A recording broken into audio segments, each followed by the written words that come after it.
Good morning, Mom. We got Mary Jameson in there. The Happy St. Valentine's Day at Hood's Custom Shop and Family. Thank you, Mary Jameson. Happy Valentine's Day. I almost forgot that today was Valentine's Day until right before the live here I was talking to my mom. And I got reminded that it was Valentine's Day. Let's see here.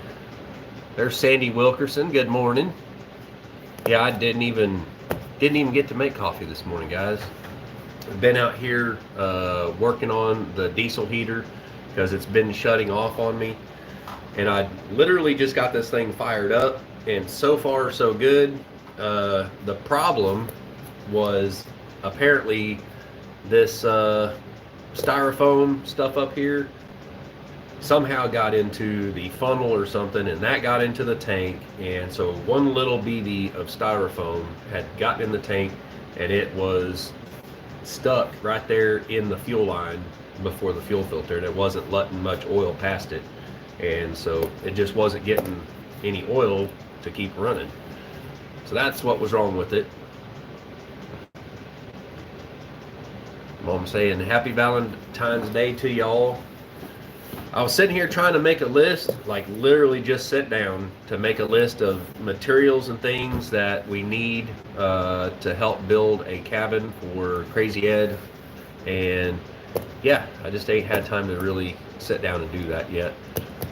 We do have somebody working on a set of blueprints, and this person I talked to, I don't know if they want to be named or anything, so I'm just going to not say their name just yet, but they're talking about probably bringing some materials out, and you guys could probably see in the thumbnail of this video, the picture. I've got some lumber milled up. I done that yesterday. Haven't had a chance to actually sit down and edit the video or anything. I've got another video on the coffee table to edit, and every time I sit down in front of the computer, I'm just like, I don't even know where to start, because it's taken like 5 days to make that thing. And that's the hard part about trying to make videos on stuff. Like, you try to make it short to where people will stay interested and watch the video, but when you have 5 days of footage to go through, it suddenly becomes a week-long job just to go through the footage and edit, and yeah, it's kind of stressful. And then there's times like that you want to say the heck with it and just start on another video, because you've got a million things going on that you're trying to get done. So basically, to make this happen for Crazy Ed, I'm going to have to make several trips out there to his place, and that's going to cost a lot of money that I don't have. So you guys out there, we're gonna have to get some donations or something, basically for the gas money and everything, because I'm gonna have several loads of wood to haul over there to his place, and I also need to get a trailer brake controller for my pickup to get the trailer brakes working again.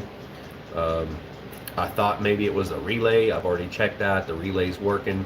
So the only other thing we can think that it would be is the trailer brake controller, and that cost about $100 for that. It's like $94 plus tax to get that. So yeah, I got to get one of those. And I'm hoping to be able to haul a load, I want to say like this next weekend, because it's going to take several loads for me to get. I need to get all the wood up there that I'm bringing, and then whenever it comes down to time to actually go and build, then that's when I'm going to have to bring like my generator, tools and stuff like that. Everyone's talking about Valentine's Day. I don't want to talk about Valentine's Day. Happy Valentine's Day, everybody. Okay, done, over with that. No more Valentine's Day.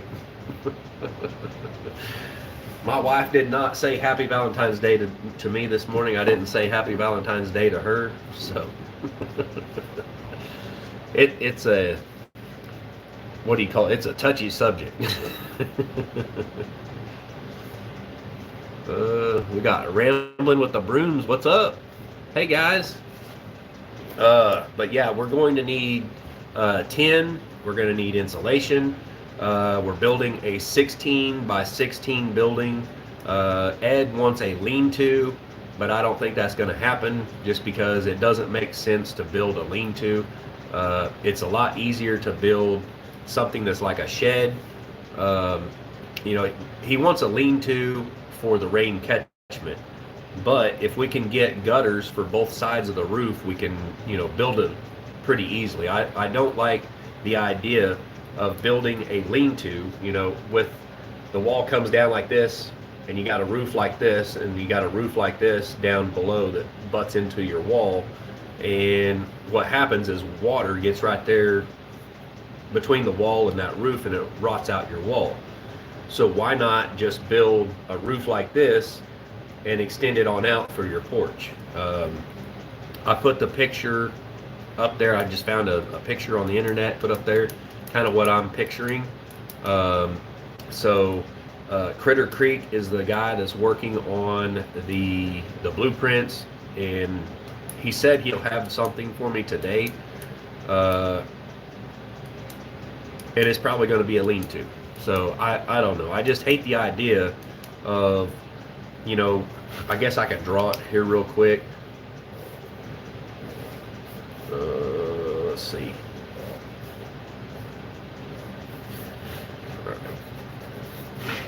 Yeah, a real quick rough sketch. So this would be like your lean-to, and you'd have your rain catchment back here off of this roof, and then it drops down, this wall comes down, and then you have a porch coming off of that.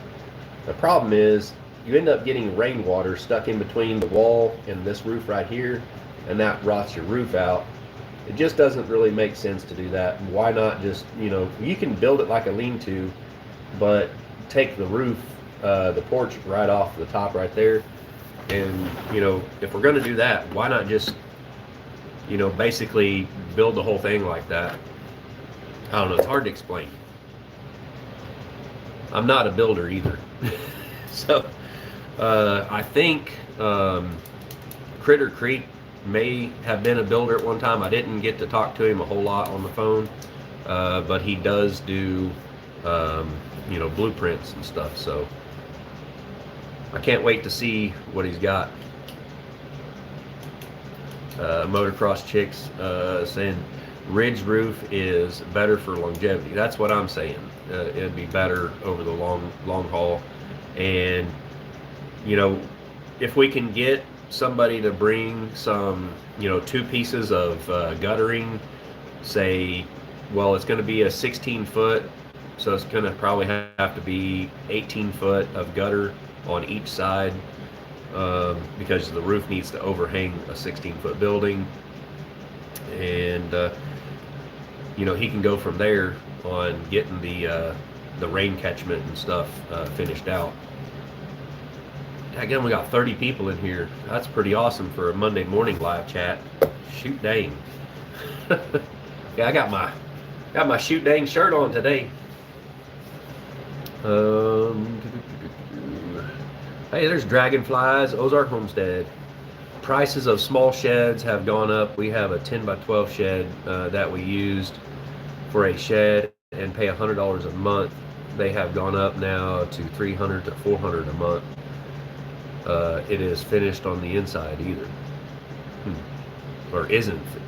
It isn't finished on the inside either. Yeah. They wanted, I think he said $360 for that shed that's out there per month. And it's something like $10,000.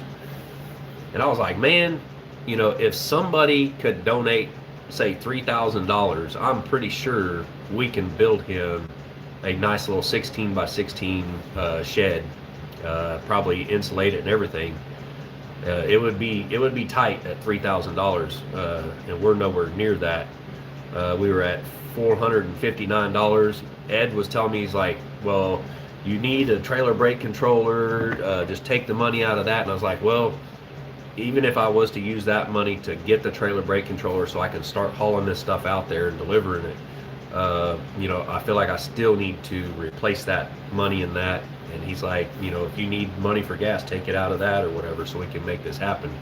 And so that's kind of where we're sitting at right now, is having to get into that vehicle fund to be able to make this happen, to get stuff over there to his property, because he can't drive his vehicle over here because it's not legal. So I don't know. And I haven't had anyone email me about coming out and picking up loads of lumber and taking it out there to Ed's for me. That's kind of another thing. If I'm hauling lumber over there to him, that's taken away from me getting lumber milled. I worked all day yesterday. I got a few beams, some treated telephone poles milled up to make the main runner beams, because we're going to build this pretty much like they do the shed, where it's on basically on runners. We're going to do like a sandwiched, what do you call it? An engineered beam, basically, where we're going to be using a 2.5 inch thick by 9 inch tall telephone pole. I'm cutting boards out of a telephone pole. They're 2.5 thick, 9 inches tall, and we'll sandwich 3 of those together to come up with the full 16 foot. Because the telephone poles that I had here, that one that I milled yesterday was 14 foot 5 inches long. So I've got 2 more poles over here. I'm hoping they're not like rotted out or anything. So I'm gonna be milling those up, and I hate milling that stuff. That stuff, it gets on you and it makes you itch, and it's kind of, if you start sweating, it'll start burning you. So you got to get it washed off pretty quick. Dragonflies, it's an idea for a faster shed. What do you mean? To go buy one? I don't know what you're talking about. You said a 10 by 12 shed that we use for a shed and pay $100 a month. They have gone up now to $300 to $400. See, I don't know what you mean. You said it's an idea for a faster shed. We don't want him to have to pay for a shed. The whole idea is that we build a shed and he owes nothing, because he's already having to pay for the land. And if he pays $360 a month for the shed that's already there, and it's $10,000 total for it, if he's paying for that, that raises his monthly bill up over $800 a month to live out there. And what he's making an hour right now at the job he's working, he can't afford to do that. And we're trying to help him out. He does have that trailer out there right now that he's staying in. And somebody may be coming out there here in the near future to move that trailer up to the new property for him. Somebody with I think it's a 3/4 ton or maybe 1 ton 4-wheel drive. Not real sure on all that, but he said there may be someone going to move that to get that up there, and that should be most all his stuff moved. But the camper trailer could be repoed at any time. So we're just trying to help him out. $100 a month is $100 a month, So I don't know if you're suggesting like selling him the shed you got. I don't know what you're saying.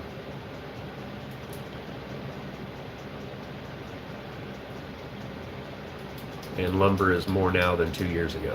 Yeah, I've got a sawmill.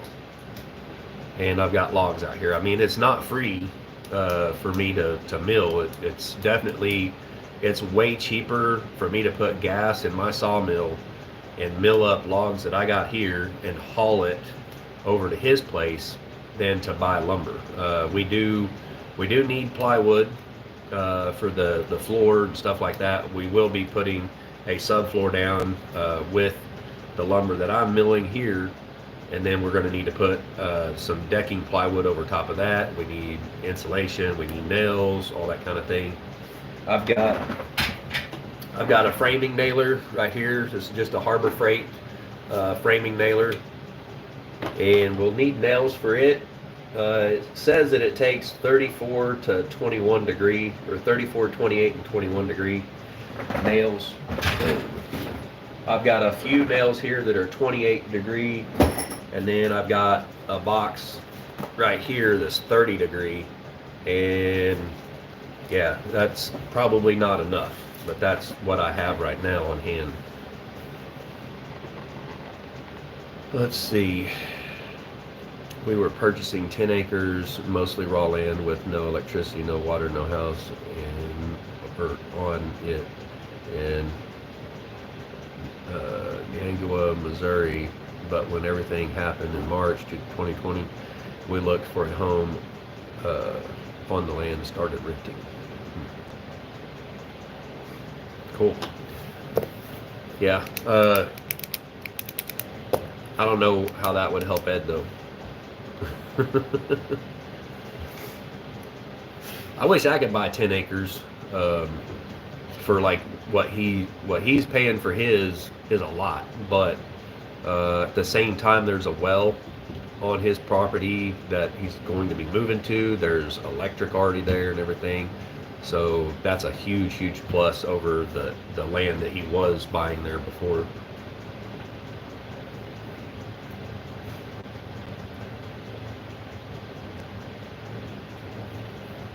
Yeah, we're trying to get people together and actually build this pretty much in a weekend. That's what we're doing.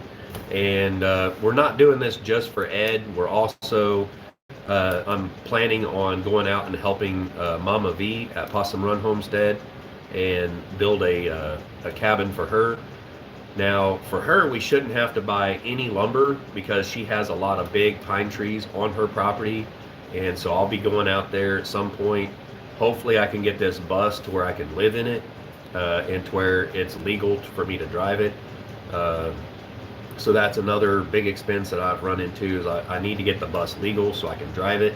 I need to get a hitch put on the back end of it, get a bed built in here, and be able to, you know, have the bathtub and everything mounted and just virtually kind of ready to live in. It doesn't have to be finished, but it needs to be where I can live in it. And so I can hook up my sawmill to it and drag it down there. It might come down to, you know, taking the bus down there by itself and then using the pickup to haul the trailers down there to Possum Run. And I'll be down there probably for a while, milling up lumber, and hopefully we can get people to come out on the weekends or something like that to help build the cabin and everything. So Critter Creek, if you're watching, if you can work on a, you know, get a hold of Possum Run Homestead, email her, whatever, and see what kind of building she's wanting. I believe in the last live stream she was asking if you could do a blueprint for her. Yeah, so anyways, what? Maybe Ed can keep looking and find a small place on land. No. I don't know what you're getting at there. He's moved around enough. He needs to stop moving. Every time he moves, he loses stuff. Like, he has literally everything he owns is all across this country, in Louisiana, in Texas, in Missouri. The land that he has it's great, and we already have people who are invested in this, so we're not turning back now. We are building a cabin. That's it, final. We're building a cabin for Ed. I can't afford to do it, but we will make this happen. That's my faith in God right there talking, because it's going to happen, trust me. We will build a cabin, whether that means that I have to, you know, scrape and scratch around and get all the gas money I can possibly get, and if I got to mill up every piece of lumber that goes into it, we're building a cabin. This will happen. And, you know, I would be extremely pissed off if he was to move from this property. If he was to lose it, I would be pissed off. So there's a lot going into this. I've talked to a lot of people that are putting into this. Critter Creek says that he's got some lumber he's going to bring out. He's got electrical, possibly maybe 10. I'm not for sure on that. He's supposed to get a hold of me today, and we're supposed to talk a little bit more about this stuff. There's a few other people that are interested in helping, and these people are also interested in helping get something going for Possum Run. So, I mean, there is no other options. The options are, we got to, try to make this happen as soon as possible. Right now, he does have the travel trailer he's living in, but it does have to get moved. It's got to get moved off the property because he switched properties already, and now he's got to get stuff moved up there, and it's right next to the road. It would be stupid for him to lose this property at the price that he's getting it at, because it's 10 plus acres and it has a well on it. The well itself is, that's got to be worth $10,000 just for the well, and it's got power on it. So I mean, it's a heck of a deal. It's the best property out there in that area for the price and everything. Let's see. I need to get off that. God bless David. So many folks are turning their backs on crazy Uncle Ed. I reached out to 6 people that I know live within 2 hours of him with large 4x4s and 4-wheelers, and not one person called me. Yeah. Rambling with the Broom said, I wish I was closer. Yeah. I mean, I forgot to link my PayPal and stuff in here, but if you guys can help, $5 or $10 or something here and there for gas money, that's kind of what I'm asking for right now, so that I can, have the gas to haul this stuff out there to his place. Let's see, just test to cross the border and come home is $600. It would kill me in cost. What? Where do you live? Do you live in another country? Because you don't have to do a test to cross any borders within the United States.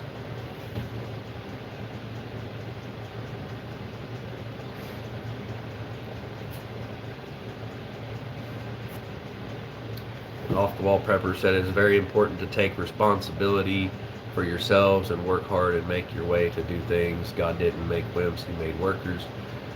When you really want something, you have to work hard. Yep, that's right, you do.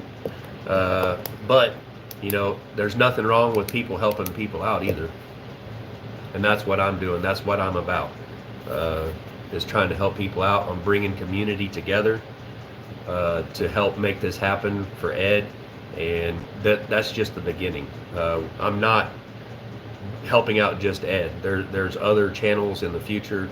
There's other channels in the past that I've helped out with my mill, and that's what I do. That's what my channel is about.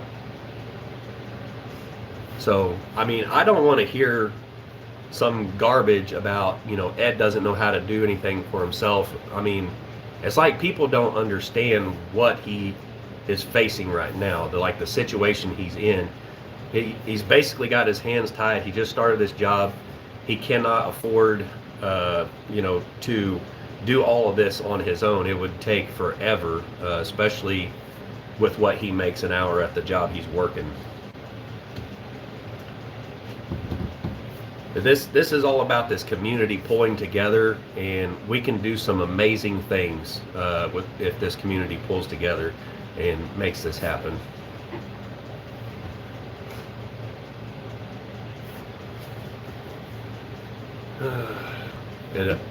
Buying a shed right now is just out of the question. Oh, you live in Canada. Okay. Yeah.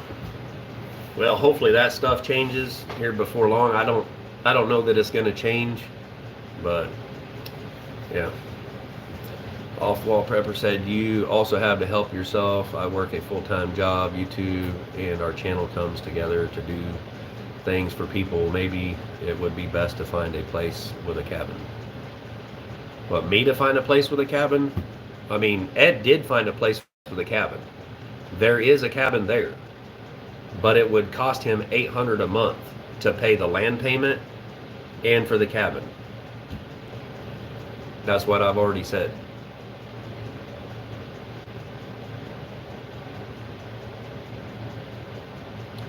Rambling with the Broom said, that's crap. Folks have no idea what's going on behind closed doors. Ed is working his behind off. Yes, he is. Off the Wall said, crazy Ed. Yeah, I mean, it is what it is, guys. This is not something Ed asked me to do. This is something I'm doing, okay? And yes, I have to help myself out. And this is my full-time job. This is more than a full-time job. I work 100+ hours a week doing this YouTube right here. I don't have another job that I do other than the sawmill. That is my second full-time job. Run the sawmill. I try to sell lumber. I do woodworking. I try to sell that stuff. So, you know, I basically have multiple jobs doing what I do on YouTube. It seems like people don't understand what I'm doing and why I'm doing it. I do a lot of this stuff to help out others. I build things. I put those videos out there for people to enjoy watching me build those things. This is me following my dream. I could go out and I can get a job tomorrow and I could be making $80,000 a year or more driving a semi-truck. That's not the problem. I absolutely hate that. I cannot stand the idea of getting in a damn truck and spending all my time away from my family ever again. I get really pissed off about this shit. Sorry about my French, but you're pushing my buttons there.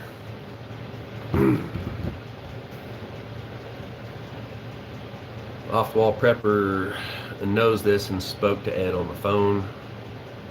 Yeah. I just wish people understood what I'm trying to do here. There's other channels out there that do similar things, and that's basically what I'm trying to do. And if I go and get a job, that means I'm turning my back on this community. I'm turning my back on my YouTube channel. It means I'm turning my back on my sawmilling business and everything. I've been busting my butt trying to make my business happen, trying to make this work, and it's extremely hard. And to go get a job, that's the easy thing. It would be so damn easy for me to go get a job. I've got 21+ years of over-the-road truck driving experience, no accidents, no tickets. I can get a job at any trucking company that I want. I can go down to CFI, I can have a job there tomorrow. I can go to CEI, I can have a job there tomorrow. I could be making thousands of dollars every week. What does that do for other people? Not a damn thing. It does nothing. All it does is think about myself and get me out of the hole that I'm in, right?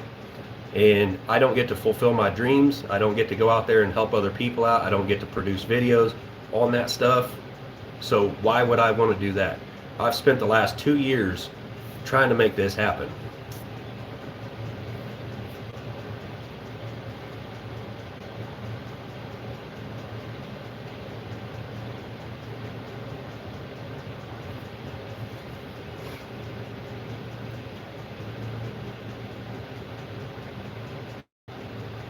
Yeah, the thing is, if he was to get 5 acres, you know, number one, he doesn't have the credit to get land from anybody else. So he would basically, every time he moves, he has to spend like $800 to do all this paperwork. I'm not sure exactly what the number is, but I think it's like $800 to do the paperwork just to even downsize. There's no property out there where he's at that's less than the 10 acres. They're all 10 acres there. And they're all going to be pretty much the same price. The land that he got now is a little bit more. It's not a whole lot more per month, but it's a little bit more because it has the power on it. It has a well on it. I don't see any reason to downsize, because that means he would have to move to another area and have to pay, you know, to move stuff again. That's a huge expense to get someone to come out, because he can't move that trailer himself. So he would have to get someone else to come out, move the trailer to another property, to just try to downsize to save a couple $100, you know, if that. I mean, I think he's paying for something a month for the land, which isn't terrible. But what I'm trying to do is help him out to where he doesn't have a house payment on top of that.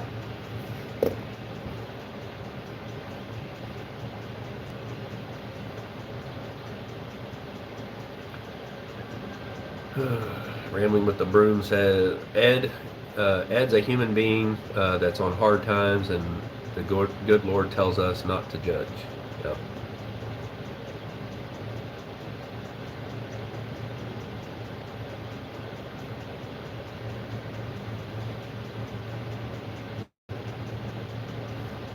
I agree, David. I took a pay cut to get off the road. It was killing my soul and my body. Yeah, I understand that 100%. Sherry Van Pelt said, I understand what you're trying to do, but, yeah. Well, I mean, I'm facing a divorce right now. I don't give a crap about this house. I'm gonna put it all out there for you guys. I wish this house would burn down, or a tornado would hit it, because then my insurance would pay for it. But that probably ain't gonna happen, right? So I'm building out a school bus so I have a place to live. My family will not move with me in the bus. My kids will probably be with my wife. So I'm probably gonna be in this bus by myself. And this is where I'm gonna end up living, is in this bus. So, you know, if they take the house, they take the house. If I was able to sell it, that'd be nice, but there's black mold underneath the house. The bottom of the house is rotting out. The well is going out. The heat and air has went out years ago. I cannot afford it. It's going to need a new roof on it. There's a lot of things that need to be done. So I've basically given up on the house 100%. So basically, yes, I'm going to end up becoming virtually homeless. And that's why I bought this bus, was to have a place to live and something that I can pull my sawmill around with. And I'm just hoping that I can get enough on my tax returns this year to be able and go and buy a small piece of land that's literally like 1.20 acres. Hopefully it's still available when I get those funds scraped together. But, you know, if I get the tax return money this year to do that, I'm going to do it. And, you know, that is my plan for me. But at the same time, I'm trying to build my channel, and this is what I'm doing with my channel. I'm going out and I'm helping channels out, bringing this community together. There's a lot of people out there like Simply Jan, Critter Creek Homestead. I think it's, you know, it's Critter Creek, or I can't even remember the name of his channel for sure anymore. But anyways, those guys, Judy Conway, they're all coming together and making these things happen. And if I can get support from the rest of the community to help make this, you know, happen, not just for Crazy Ed, but for others also. You know, I believe that right there is a good solid foundation for my channel, and that's my dream and what I want to do. You know, I can't afford it myself. I'm not rich or anything. I'm flat broke. So if I can put this together where we have, you know, people out there that donate and help out, and make this happen for a lot of other channels, I mean, who knows? Maybe one day it could be you that's in this same kind of situation, and I'm there to help you. You know, I'm not rich, but if everybody pulls together, we can make this happen.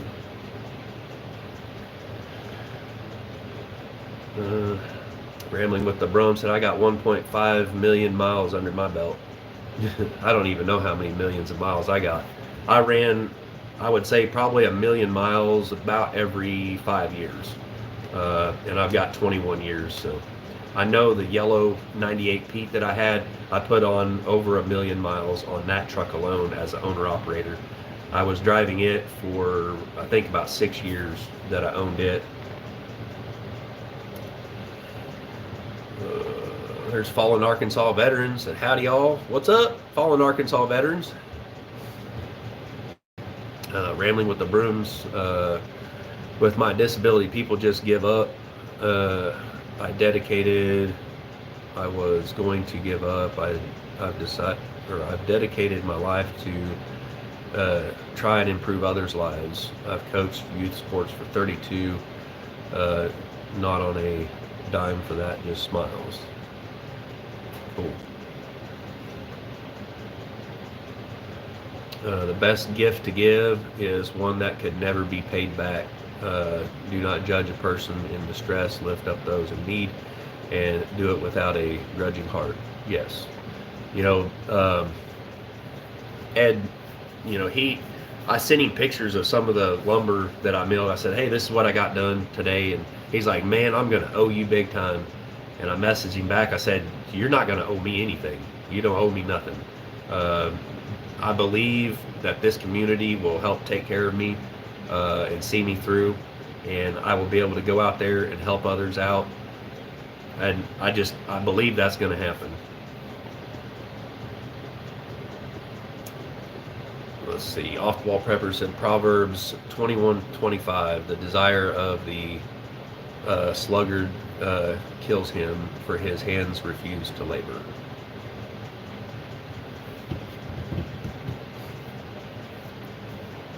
I don't know what you mean or who you're saying that to, because Ed's working his butt off. I'm working my ass off.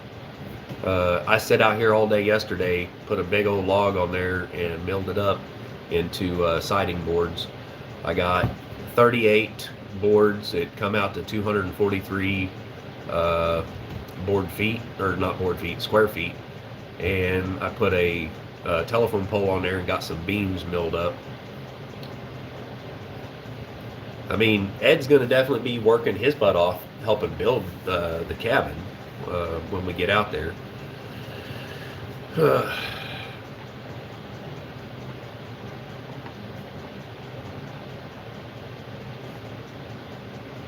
Treasure Hunter says, sadly, the only thing keeping us from being homeless is this truck, which is killing our life, but we can't just get out of right now.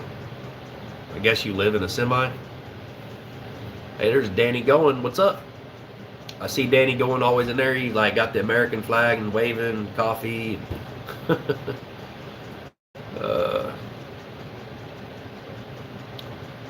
Dragonfly says you can help people, but they also need to help themselves. Well, he's trying. He's working. He's got a job. He's at work right now. That's why he's not in the live.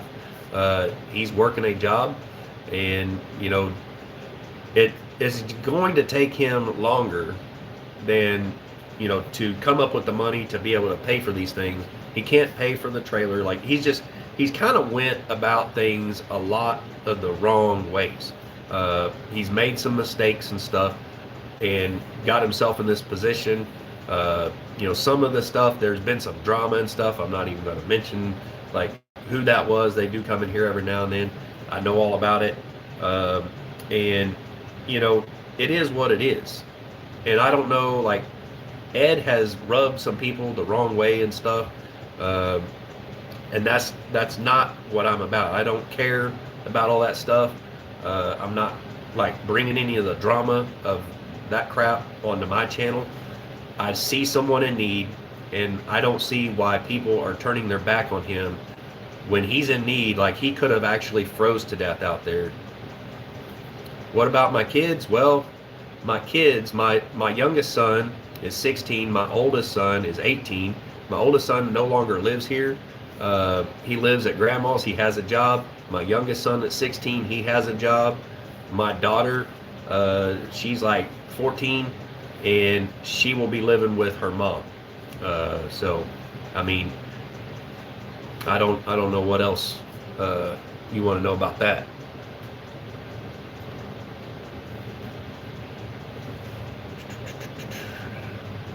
Our new land. Hey guys, that's cool. We got our new land in here.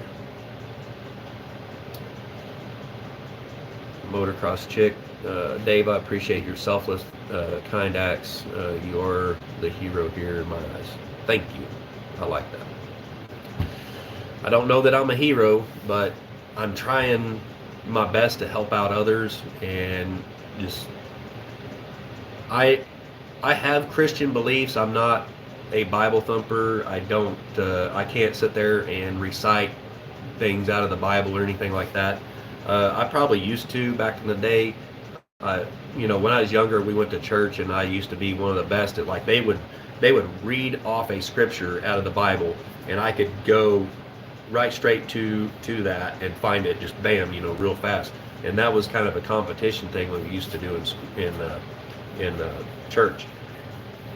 But I've not went to church for many, many years. I still hold Christian values and everything, but I just don't believe that going to a physical church is for me.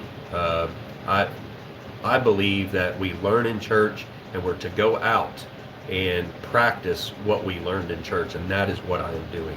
I'm going out there and I'm practicing and doing what I learned in church. I don't need to sit there and recite scripture to people, and I don't believe God has put it in me to be able to do that.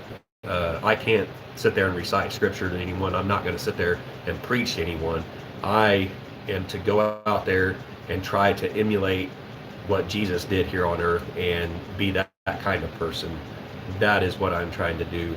I'm not trying to pretend to be perfect or anything. I've got my own flaws. I've got my own problems and everything.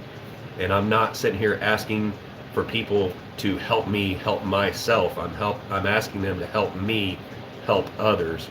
And in return, that's helping me.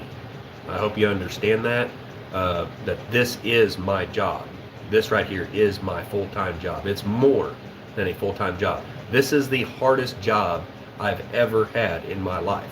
To go out and drive 24 hours a day in a semi-truck is the easiest thing I could do right now. If I go and I work in a factory and I work 40 hours a week, that would kill me inside, because I cannot stand to be in a factory. I don't mind being in a semi-truck and driving 24 hours every stinking day, or 20 hours a day. And I've, being an owner-operator, I've been in the position where I literally had to drive 24 hours a day. I drove 1,200 miles a day. I busted my butt for 6 years trying to make it happen, and my wife stole it all from me. All right? That is why I'm in the position I'm at. That's why I sold my semi-truck, because she took 7 months of truck payments from me. 7 months of truck payments that she did not pay, that I sent that money to her. She took it. All right? That's why we're getting a divorce, because she stole from me. She stole a lot from me. She stole my business from me, caused me to have to sell it, and that's why I bought a sawmill, and that's why I'm doing what I'm doing.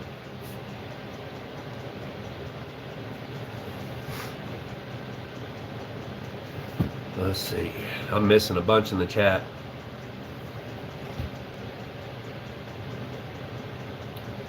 Off the Wall said, no one should judge, but you have to work and go out and show your harvest. I believe that's what I'm doing. I don't believe I have to have a job, because this is my job. I don't have to work for somebody else and give them a percentage of my labor. I don't need to do that. I don't see, I've gotten to a point in my life where it just doesn't make any sense to go work for somebody else. I need to work for myself, and I need to be able to get to a point where I actually hire people to come out and work with me to do these things. I don't know how that's going to happen. I don't know, exactly how that's going to work. But that's what I'm working towards. That's what I'm trying to figure out right now. If I can, eventually get to a point where I'm basically an employer, and I'm hiring people like Crazy Ed to go with me to help out other channels, other people. They may not even be a channel. It might be just someone, one of you guys might say, hey, this person is struggling. They're not even a channel. They need help. And then I can say, okay, I've got resources, I got people that I've done stuff for, they can help me out, and we can, pull together and help people out in this community. Patty Price said, hi David, what you got going on? Well, I was supposed to be talking about trying to drum up support and everything, get materials and people to volunteer to help Crazy Ed, and now it's kind of turned into a bit of a shit show. You know, I don't know. I kind of feel like people are judging Ed and basically, you know, insinuating that he's lazy and doesn't help himself or something. That's what I'm taking from it.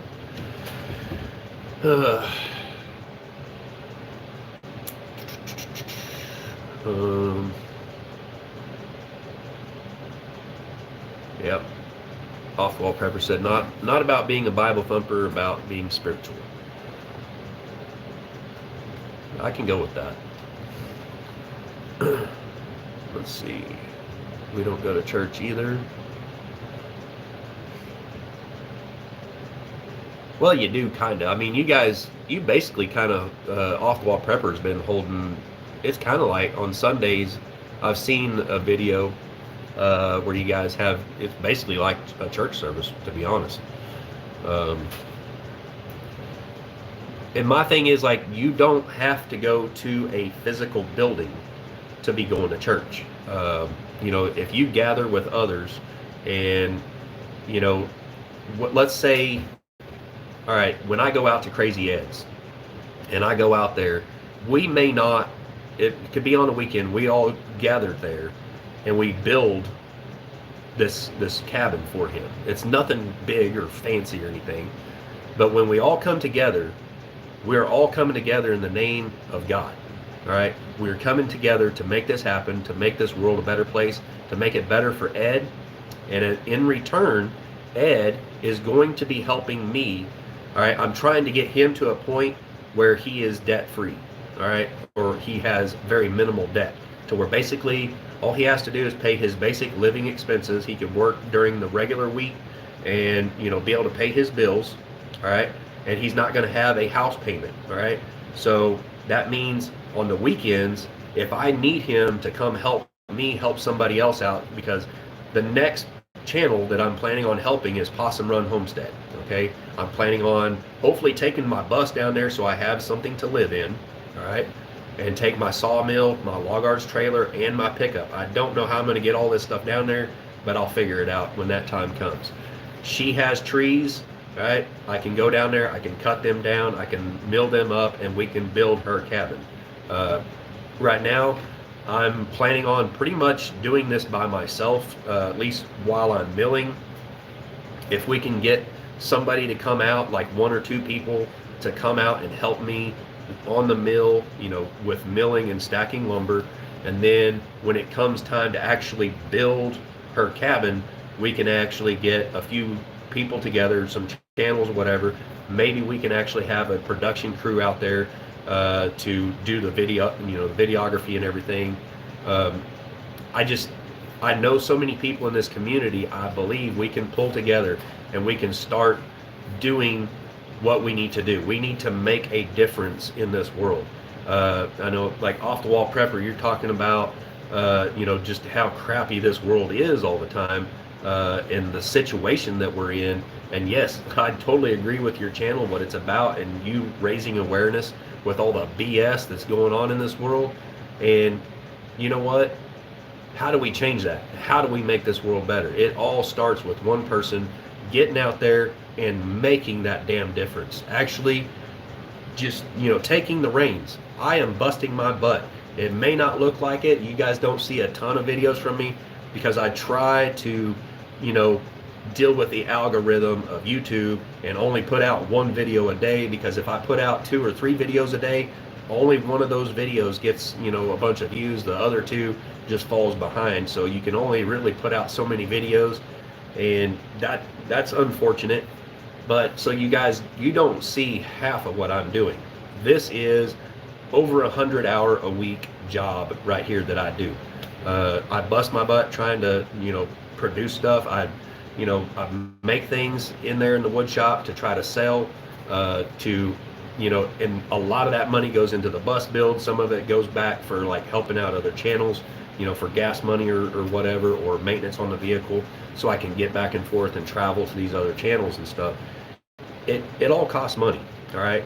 And that's what I'm trying to do today, is hopefully drum up a little bit of donations or whatever, or see if I can get some people to email me. If you used to build, if you're a builder, if you've got tools and stuff and you want to come out whenever it comes time to actually build this. I'm not a builder necessarily. I can build things, but I don't have like years of experience framing up houses or whatever, or all the little ins and outs of putting a roof on and that sort of thing. I've got common sense. I was in construction at one time, but I mostly done like steel construction. I was a welder. So if we can get some people to volunteer and come together as a community, this is my church. Basically, this community is my church. This is my work right here, is trying to bring people together and make this world a better place for a lot of other people. And Crazy Ed he's a friend of mine, is somebody I met at the meetup. Sometimes it may be hard to get along with him. It may be hard to get things across to him and say, look, you need to do this, you need to do this, but he is trying his damnedest to just make this happen, all right? And if I can help bring other people together and I can use my resources to help make this happen. Yes, I've got a sawmill, I've got all this stuff that I've worked my butt off my whole life for. Nothing was ever given to me, and I don't expect anything to be given to me. But if we can bring people together, if people want to donate and help make this happen, and we can keep doing this and make this world a better place, that's what I'm all about, guys. That's what I'm all about. I don't want to judge anybody. I don't want to sit there and say, you need to get out there and you need to work your butt off. You need to learn how to hit it.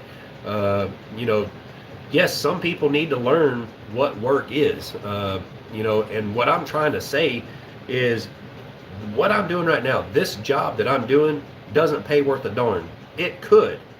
I know what some other YouTube channels out there make, and it's not sitting there asking for people to donate or anything, but the money that they get from their AdSense account on YouTube pays them way more money than I ever even made owning a trucking company.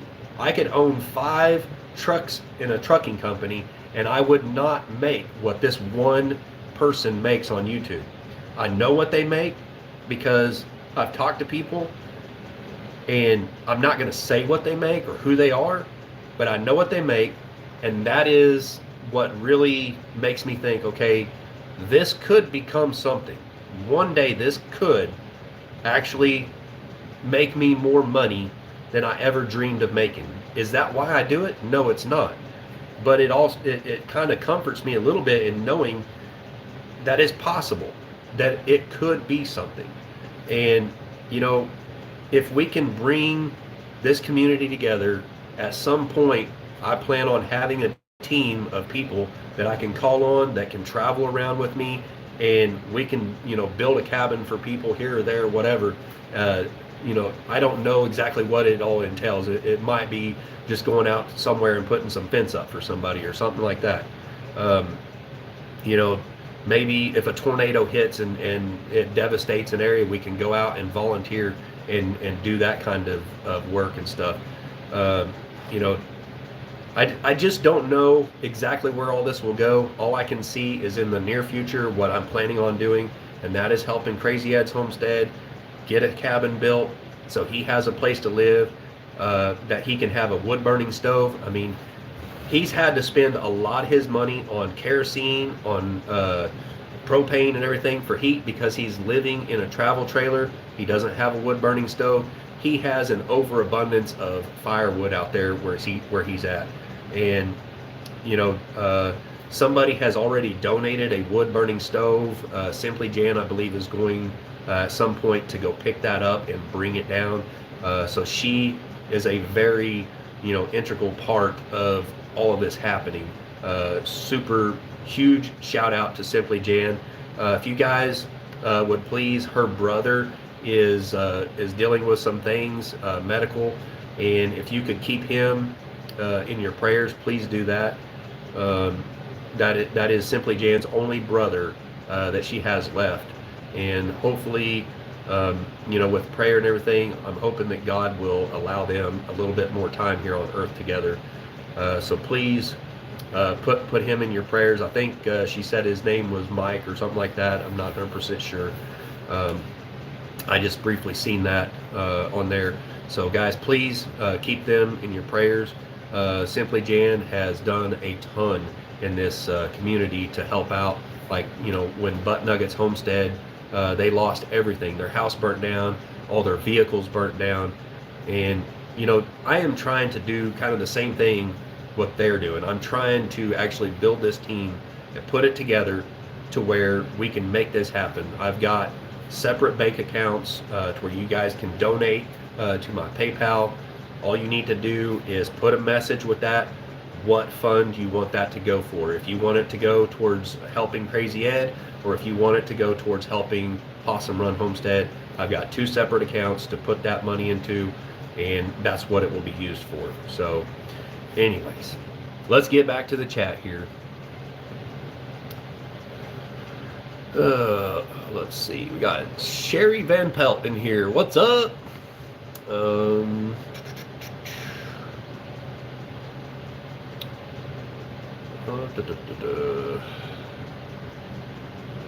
Ridge Life said, so sorry, David. Hey, thank you, Ridge Life. Ridge Life, Tim, has helped me out a bunch too. That is another person in this community that is helping. You know, he's helped me out.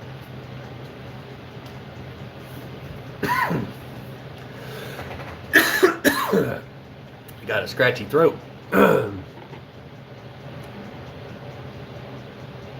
Patty Price said, I'll help, I can drive a hammer. Are you sure about that, Patty?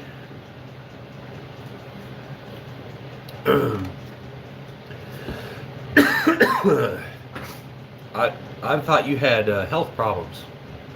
Oh man, getting choked up here. My throat got dry on me. The Dragonfly said, we have done the same, helping others many times, like when we went to Mayfield, Kentucky after the tornado. That's what I'm talking about. You know, lots of people came out and they helped out at the after the Joplin tornado, and you know, I went and I helped doing that, and that's what I love doing. I love being able to go out and help people and not have to charge them anything. You know, like Simple Life Reclaim, they paid me to come out there. I did cut them a huge break on that. I wasn't charging, like most portable mills are going to be charging $800 to $1,000 a day to bring a mill out and mill. I was charging them $200 a day. So it was basically, dang it, it was basically just covering my cost. And, you know, in reality, you know, people were sitting there saying, oh, that's so awesome you came out and you helped out everyone at the 41.36. Well, yes, I was helping them, but at the same time, they were helping me. And they actually made that possible by them paying me a little bit of money. You know, it paid for me to be able to go down there. I couldn't afford to have hauled the stuff down there. They, you know, Mel and Gary actually came up here to my house and they hooked onto my log arch trailer and they pulled that down there for me, so I wasn't pulling 2 trailers behind my little pickup. That's kind of where I kind of run into a problem is, you know, I have to haul so much equipment when I go somewhere. I need to take the log arch trailer, I need to take the sawmill, all that stuff, and then if I'm staying somewhere, I need a place to stay, and that's what this bus is really for.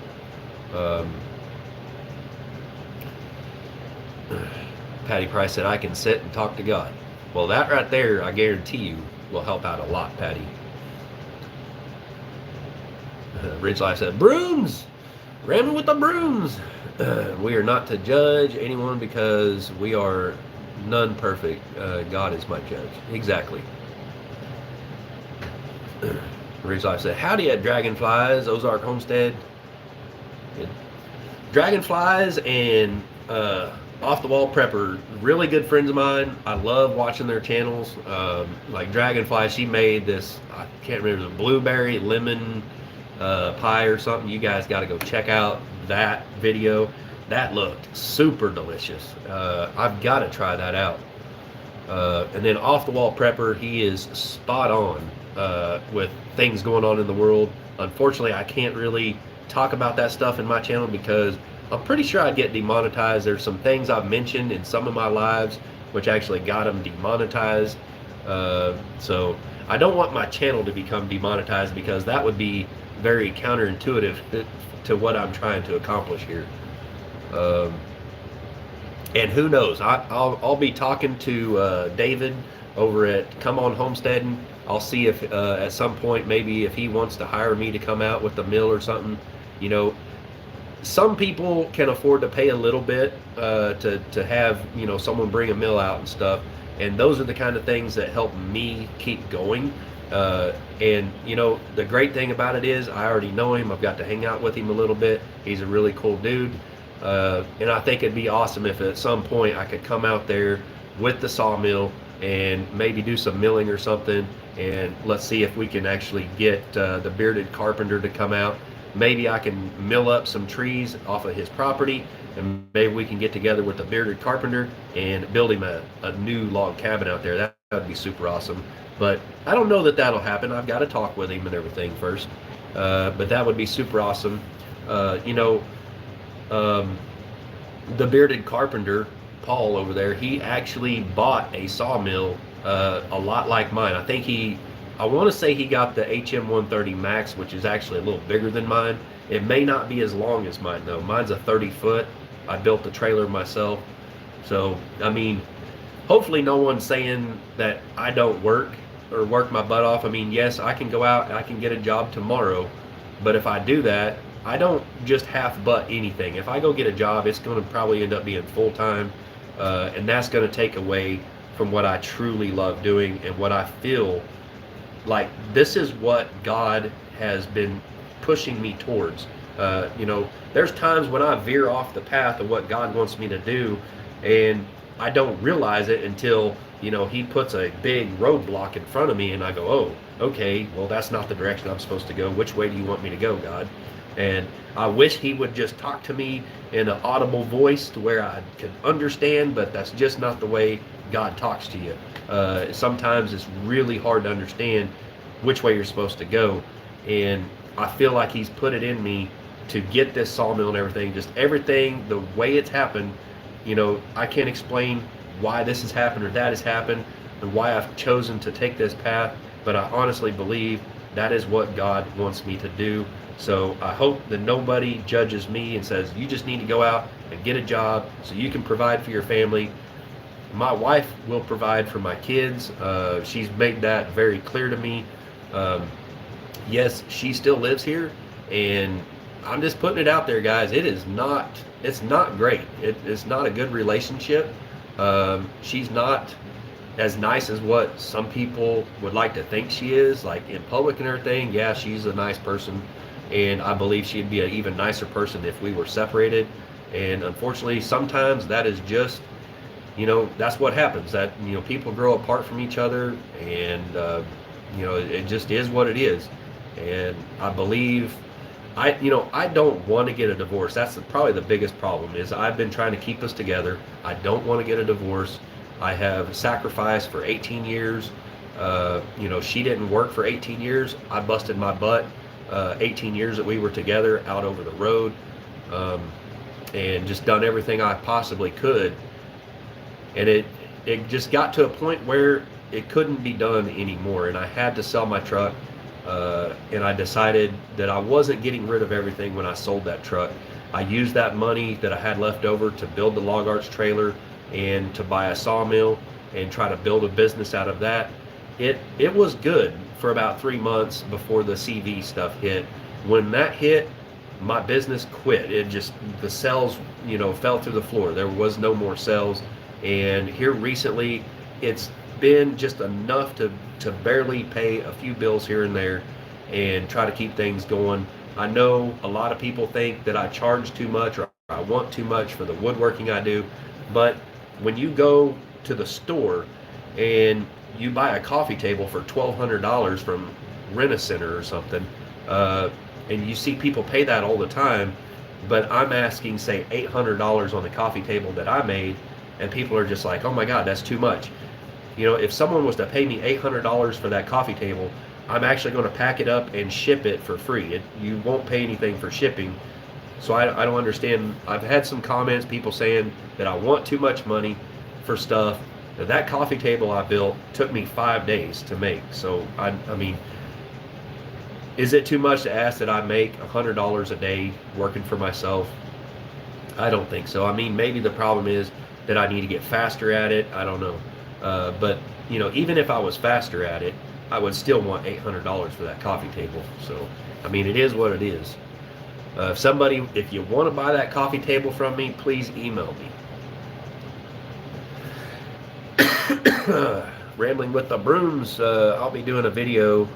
David, can you send me your info for Ed? Shoot me the info on Instagram. What do you mean, like PayPal, or what do you mean? I mean, my PayPal and all that stuff is listed in my About tab. It's listed in a bunch of my other videos. I forgot to, put it in the description on this one. I see I got a $5 super chat that I ain't got to yet. Patty Price saying hi to Tim at Ridge Life. Man, I gotta turn that heater down. It's working good today. My throat's getting dry.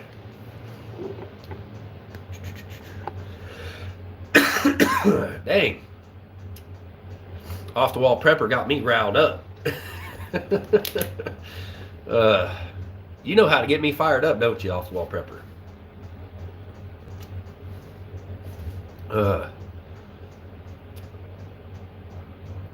Off the Wall Prepper said, LOL, guess you don't watch my channel much. Actually, I do. I don't comment much, but I do watch. I watched a little bit this morning, but unfortunately I had to get ready for my live. Off the Wall Prepper, you must only watch the news. Actually, I don't watch any news. My TV, I turned it on yesterday to watch the Super Bowl, which I didn't actually watch. I just, I was over at my computer with my back to the TV. I could hear it. And then when the halftime thing come on, I looked over at it and I was like, this is a bunch of crap. I couldn't watch it. I said, this is crappy. Another thing, I cannot stand football. My wife loves to watch football. My kids love to play football. But the only football games I can stand to watch is the ones where my kids are playing. Pro football, nah. Those guys, they done ruined it for me. When they started kneeling for the national anthem and stuff, I said, you know what? I'm not watching this anymore. And so basically, I didn't even watch the Super Bowl yesterday. It was on the TV, but that TV has not been turned on in at least 6 months.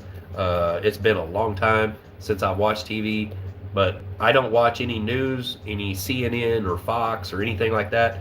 The only way I get any news is from Two Old People on a Couch or Off the Wall Prepper. That's it.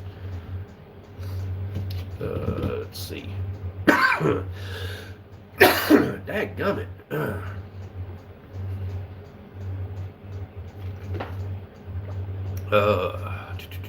Fallen Arkansas veteran said, when will this happen, Dave? Do you have a date? I'm hoping not this coming up weekend, but maybe the next weekend. I'm really not sure. I've been talking to somebody, and they may have enough lumber for us to actually build this. And if they do, it may happen this coming up weekend, which means I need to get a lot of milling done. And basically, this all started out as I thought I was going to have to mill every board for this little project, a 16 by 16 building. And I said, I don't know how we're going to make this happen. I don't have tin. I do have some old tin in my backyard that came off of an old building back there, but it's got a bunch of holes in it. It was already reused when they built this little tiny shed out of it. I had actually considered taking a little 8x12 shed that I got in my backyard, that is not part of the house or the property or anything here. It's actually I brought to this property, so it's paid for.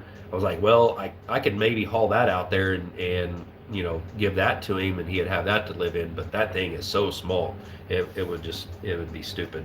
Um, I'm not wanting to put him into a position like that. And I've discussed it with him. I said, I'm helping you out, and basically, you don't owe me any money or anything. You won't owe me nothing, but I would appreciate it if you can actually, when, let's say I go down to Possum Run and, on the weekends or something, maybe he can come down and help or something. So he will be putting back into this community, over time or whatever. So that is what it is. Let's see.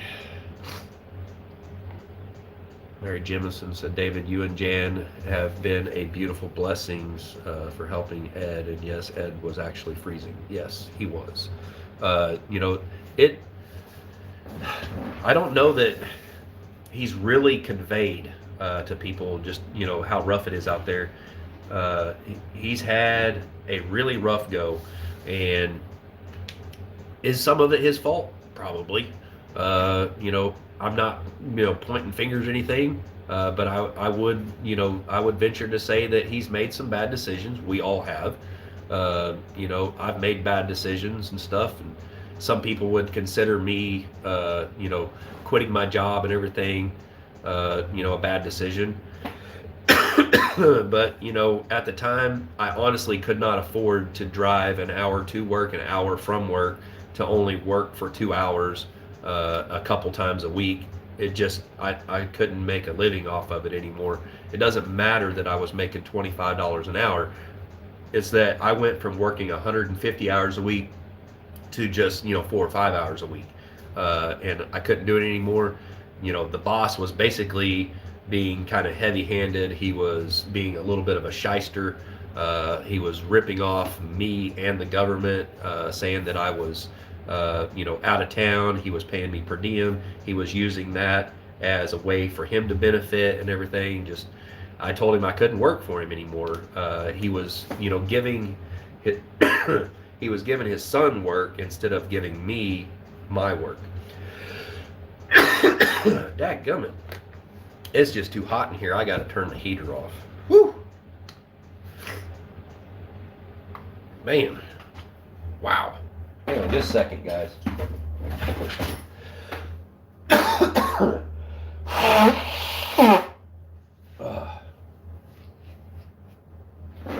Clear my nose out. It got really warm in here really quick. And the air is like super dry and drying my throat out. Yeah, there's other people out there that's done a lot too, like Drew from Dutch Creek Cabin, Tim from Ridge Life. That guy has helped out a lot of people. He's helped me out. There's Des the Hobo Travel Nurse. She helped me out a lot. And I'm just, I've been holding this back forever, and it was because, she said, sometimes when she helps people out, she gets a lot of negative feedback and stuff. And, I believe that most of you guys in here, you loved Des the Hobo Travel Nurse, and she actually paid for the flooring and stuff in my bus and the insulation and everything. She was such a huge help. I would not be this far along in this bus build if it was not for Des the Hobo Travel Nurse. And basically, kind of the way she looks at it, she paid me that to come out there and do the painting on her bus, which it was way too much just to come out and put some clear coat on her countertops and do a little painting and staining and stuff. She paid for my motel and everything. Just that lady is a godsend. I mean, she is an angel here on earth, guys. So please go over to her channel and tell her thank you for me. I've told her thank you so many times, but I don't feel like it could ever be enough. I've been blessed so much by her and so many other people in this community, and I need to pay it forward, guys. That's what I truly feel in my heart. I need to pay it forward, and this right here is what I'm doing. If I can get some help from you guys to help make this happen, then, so be it. There's no way that I can possibly ever do this on my own. Yes, I could go work a job, 40 hours a week, 50 hours a week, whatever. If I do that, then that takes away from the time of me being able to do more, paying it forward and helping others out. I must be way behind in the chat. I see there's other super chats there I still haven't got to.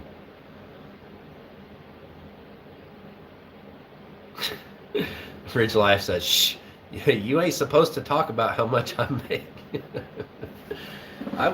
Did I talk about how much you make? No, I was talking about how much you've helped out. I don't know how much you make, Ridge Life. I know what somebody else makes, all right? I wish I knew how much Ridge Life made, but no, I don't need to know. I don't care. But it helps me see that, it is possible. And I see a bobcat right now over across the field. I may have to go get my 300 blackout. I took a pot shot at it the other day when it was trying to attack my chickens with the 22, but unfortunately that little Ruger 1022 I got is not very accurate. The sights on it are horrible. So I see it going through the neighbor's lot over there right down the road, and that means it's going to be up in my backyard here before long. So I'm probably going to have to do some hunting here in a little bit, because it's been hunting my chickens. My chickens are right over here next to the house right now. I think they might sense that it's coming. There's people up the road here from me that's got chickens, and their chickens been getting decimated by that bobcat too. He is a fat dude. I'd like to get my live trap put out, but I don't know exactly how to set that up.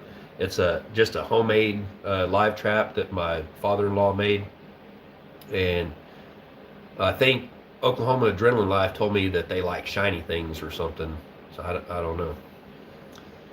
Hey, there's Jared Crocker.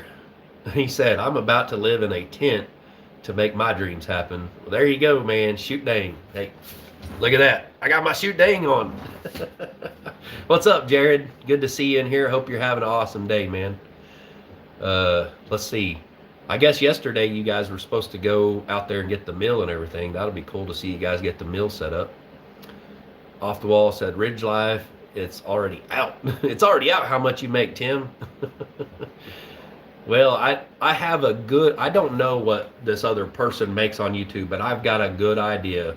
And, seeing what they're able to do just encourages me to know that it's possible for me to make better money doing what I love doing, rather than going out and driving a semi truck for somebody and just being stuck in a truck 24 hours a day. I've drove a truck for over 21 years, guys, and I have no desire to go back into that. And I am, when you build a business, you put everything into it. If you don't put everything into it, you will likely fail. And so I'm pouring everything into this, my heart, my soul, everything. I don't care if I lose everything. People think, man, that's terrible. You're going to lose your house and everything. And that's why I bought the bus, guys, because I'm losing this house no matter what. I'm either going to sell it or they're going to take it from me. I still have yet to hear from them on what's going on with that.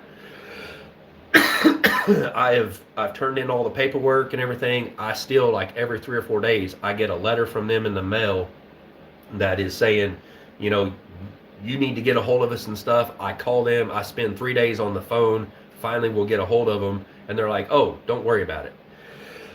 Dadgummit. And it's just stressful. It is freaking stressful.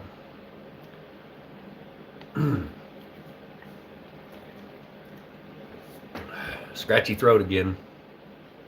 Hey, there's Jake, Nunya, Texas on the back 20. Hey, Jake, you need to email me on, some things on what we're going to do.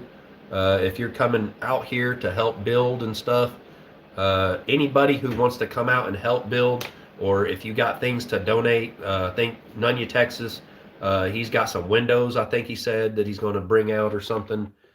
So we need to it's hard for me to put a date on this because we need to figure out like when people can bring stuff and it can be here. So we're not waiting for windows. You kind of got to have the windows before you cut out or build for the windows, right? So that's a big thing. JB Conway, what's up, Miss Judy? She said, "Be the change you want to see in this world. Dave has been busting it and trying to help." Thank you, Judy. Yes, I have. I've been busting my butt. I probably ought to go out there, take you guys out there and show you what I've got milled up. It's a little chilly out there this morning. Um, but yes, definitely, I like that. Be the change you want to see in the world. And, that's what I see, what I would like to see change. I want, you know, when I was a kid growing up, I went to Emmanuel Baptist Church in Miami, Oklahoma as a kid. And my grandpa was a deacon in the church. And I seen him and a bunch of other men in the church. They would get together, somebody, maybe a elderly person on oxygen or something. They needed a roof put on their house, or they needed their front porch redecked or something like that. And the women of the church, they had bake sales. They would get together. I remember my grandma, when I was real little, like she would be in the kitchen at the church baking stuff up, and they would have bake sales. They would raise the money until they had the money to get the materials they needed, and they would get together on weekends or something, and they would go and they would help people out in the community. And that is something that I have seen go by the wayside. I see a lot of churches not even doing that. I see, a lot of churches are actually doing good and they help in a lot of different ways, but I also see a need for more people to do this. And maybe I don't go to a physical church. There's times I just watch Ridge Life's lessons on the Ridge and stuff. And to me, that is, that's my church, and that's kind of what helps me stay centered. That's what helps me, you know, sometimes realize some of my own faults and stuff like that. But you know, that is my church, and I don't feel like when I go in there that I'm being judged, and that's what I really can appreciate about that. I see in some churches around here, why I won't go to them is a lot of the drama and stuff that people talking about people behind their backs and whatnot. Me personally, I don't care if people talk about me behind my back. Matter of fact, it probably would make me feel good if you guys are talking about me behind my back. And if I'm important enough in your life for you to sit there and talk about me, well, that's great. But I see a need, and so that's why I'm trying to do what I'm doing. I hope you guys can understand that. Oh, Ridge Life said, "Hey, Mary Jemison. Yeah, but Jared won't stay in a hotel every night." I don't believe Jason stayed in a motel every night. I'm pretty sure he just took a break from it every now and then. I mean, if you can afford it, do it. I know trying to live in a tent in the winter. Granted, the winter that he lived in the tent was a very mild winter. This winter here has been a little bit more, and that's where I really worried about Crazy Ed, because it's been a little bit of a brutal winter. Not the most brutal winter we've had yet. Last winter, the temps were pretty brutal. This winter, we're getting a lot of snow and ice and stuff. Hopefully that will kind of, simmer down here pretty soon. But Dragonfly said, "I wish we made big bucks. LOL, you don't make big money till you have thousands and thousands of subs with many views and tons of content. We can't live off of what OTWP makes for sure." I get it. I definitely get it. Tim at Ridge Life, or Mary Jemison said Tim at Ridge Life. Tim. JB said, "Sorry I'm late. Hello, everyone." Let's see. Patty Price said, "Exactly. Okay, we'll back to work. Stay safe, everyone." All right. Hey, I hope none of you Texas email me. All right. LOL, Dave. My news actually is the only monetized video YouTube loves. Off the Wall Prepper, $5 super chat just because. Thank you, Off the Wall Prepper. But they are your kids too. You haven't got gas money. Yep, they're my kids too. Um, yeah, I don't have gas money because, I do provide for them. I, try to make sure that the electric stays on here and everything. Um, I don't show half the stuff I do, like, trying to sell wood and stuff like that. Um, I actually, since I have to file taxes and everything, I had to actually go through and figure out like all my expenses and everything. And, I hear BS from my wife all the time. She's like, you need to go get a job. You need to go get a job. You need to go get a job. I hear it every day. And we do our taxes, and I'm like, well, looky there. I made more money than you did this last year. She works an actual job, uh, and I still made more than she did. So, I mean, and I've been telling her all this time, I'm like, this is my job. Did all that come from YouTube? No. Most of that came from my sawmill. Okay. Lumber sales. You guys don't see all that stuff. You don't see that, every now and then I make some sales or whatever. Um, and then the other thing is like every time someone donates, I also have to, put that on there. But just, I'm not, counting that. All right. But what I made in lumber sales and then selling some of my woodworking stuff and everything, I still made more than she did. So, I mean, I don't want someone sitting there telling me that I need to go out and get a job, because if I'm making, you know, let's say $16,000 a year, which ain't nothing, that's horrible. I need to be making a lot more than that in order to be able to pay a house payment. But I've, if I want to follow my dreams, if I want to do this, I have to downsize. I've got to basically get rid of that 800 and some odd dollars a month, house payment. I believe this year it's actually 700 and something. It went down because my insurance went down. I don't know why, because if the insurance adjuster come out here and took pictures of all the wood and everything around the house, he'd probably raise my insurance. Woodworking is a lot of work to do it right. Yes, it is. I probably need to start doing some more rustic woodworking. This just some rough cut stuff, like what you see a lot of the stuff like the Crockers do. They don't run everything through a planer and try to refine it down. They do some really cool rustic stuff. If I did that, it would probably be easier for me to make some money doing that, and I could charge lesser money for the stuff. But at the same time, I'm not really doing what I love doing. So, man, look at that. We got 60 people in here, 60 thumbs up. Daggum. There's Paul Honeyman in here from England. Hello. What's up, Paul? We got Uncle Paul in here. Got to watch him sometimes. You never know what Uncle Paul's going to say. We need Uncle Jerry in here. Jared, if you're still in here, you need to get Uncle Jerry set up with a channel and teach him how to do that, because it would be super awesome to see Uncle Jerry in here, because I know he could give me some crap. Rambling with the brooms at PayPal. I must be way behind. I don't know. Okay, I'll add it. I sell my tumblers for $35 to $59. They are working. Yeah, see, and I've tried to sell tumblers for like $50, and then some people will say, "Hey, I want to buy one of your tumblers." I'm like, "Well, it's $50 free shipping," which basically it's going to cost me like $5.50 to ship a tumbler, I think. Even just one of them small ones, and it pretty much takes me all day to make one. When you consider turning it and drying it and then putting the finish on it. I don't know how much your overhead is on the tumblers, like what you got to pay for the tumbler itself before you do what you do to it, and then you sell it and you ship it and everything. You're not making much money on that. I know that much. I know that much about business, that I know you're not making a bunch of money off that.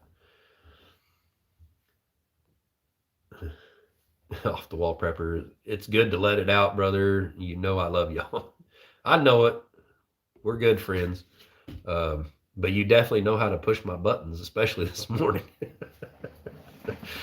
Off the wall prepper said we do preps at the end of the news show.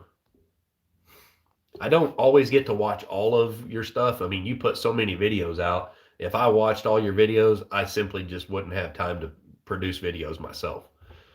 But I do try to watch them when I can.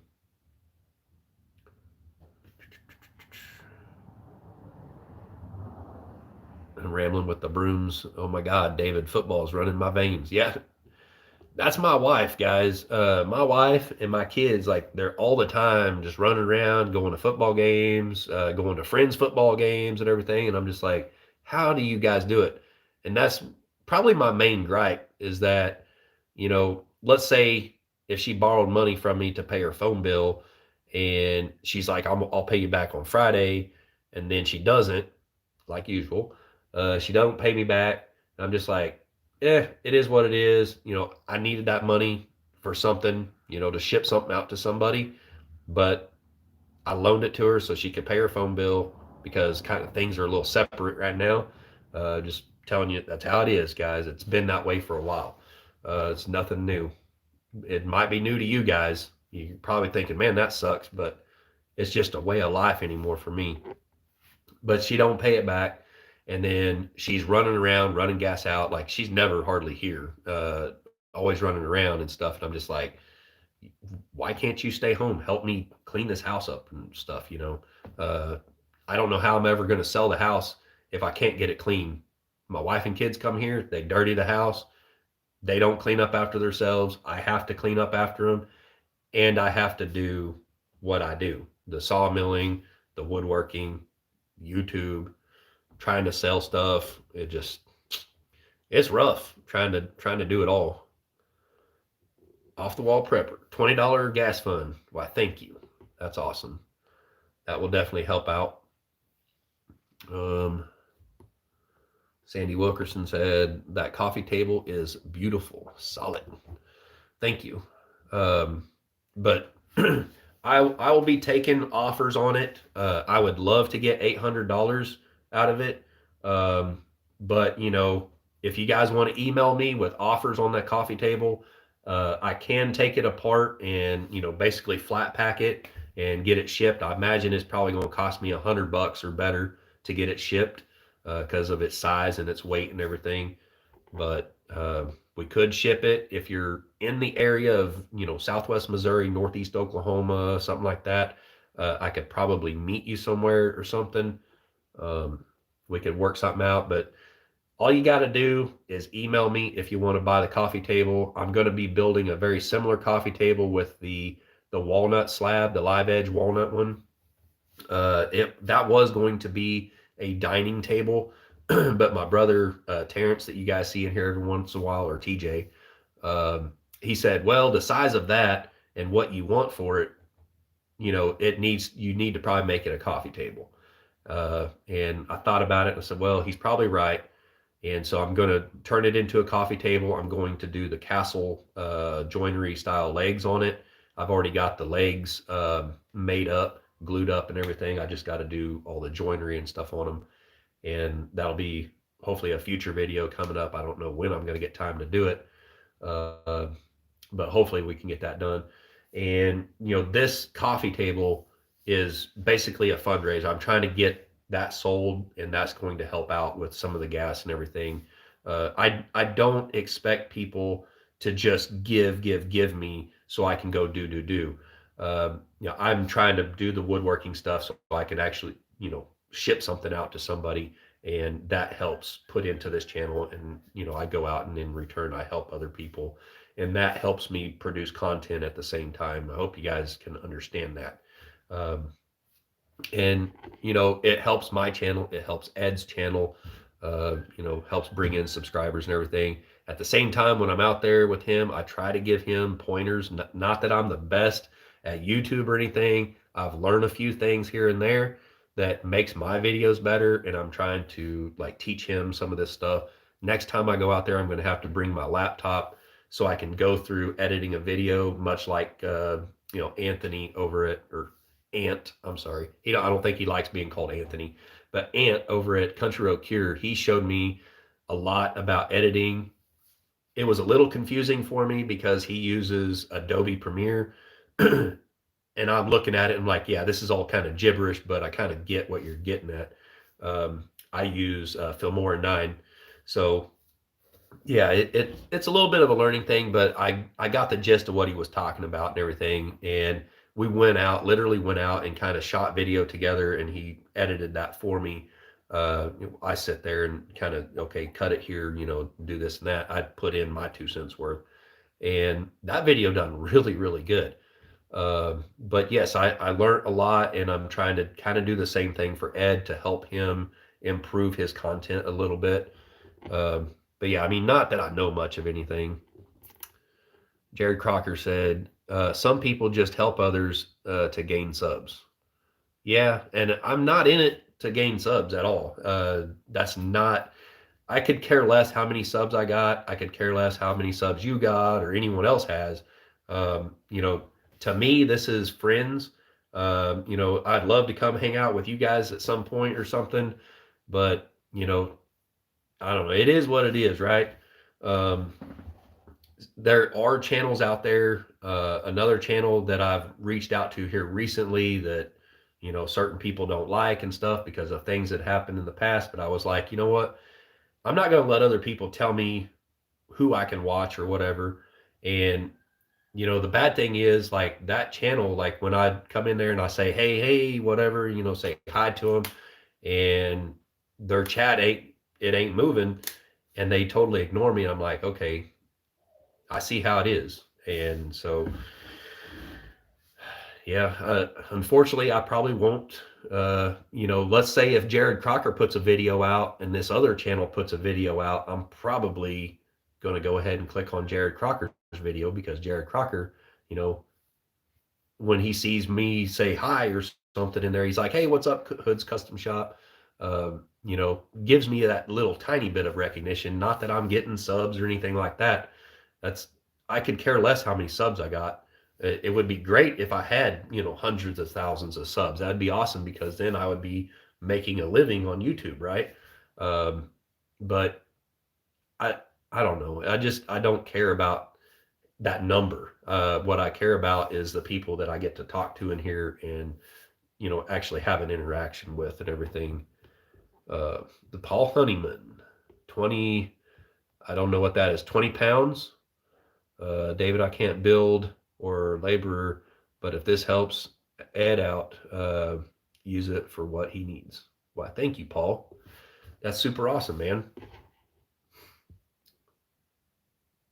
Fallen Arkansas veterans, one of the most generous people I've seen.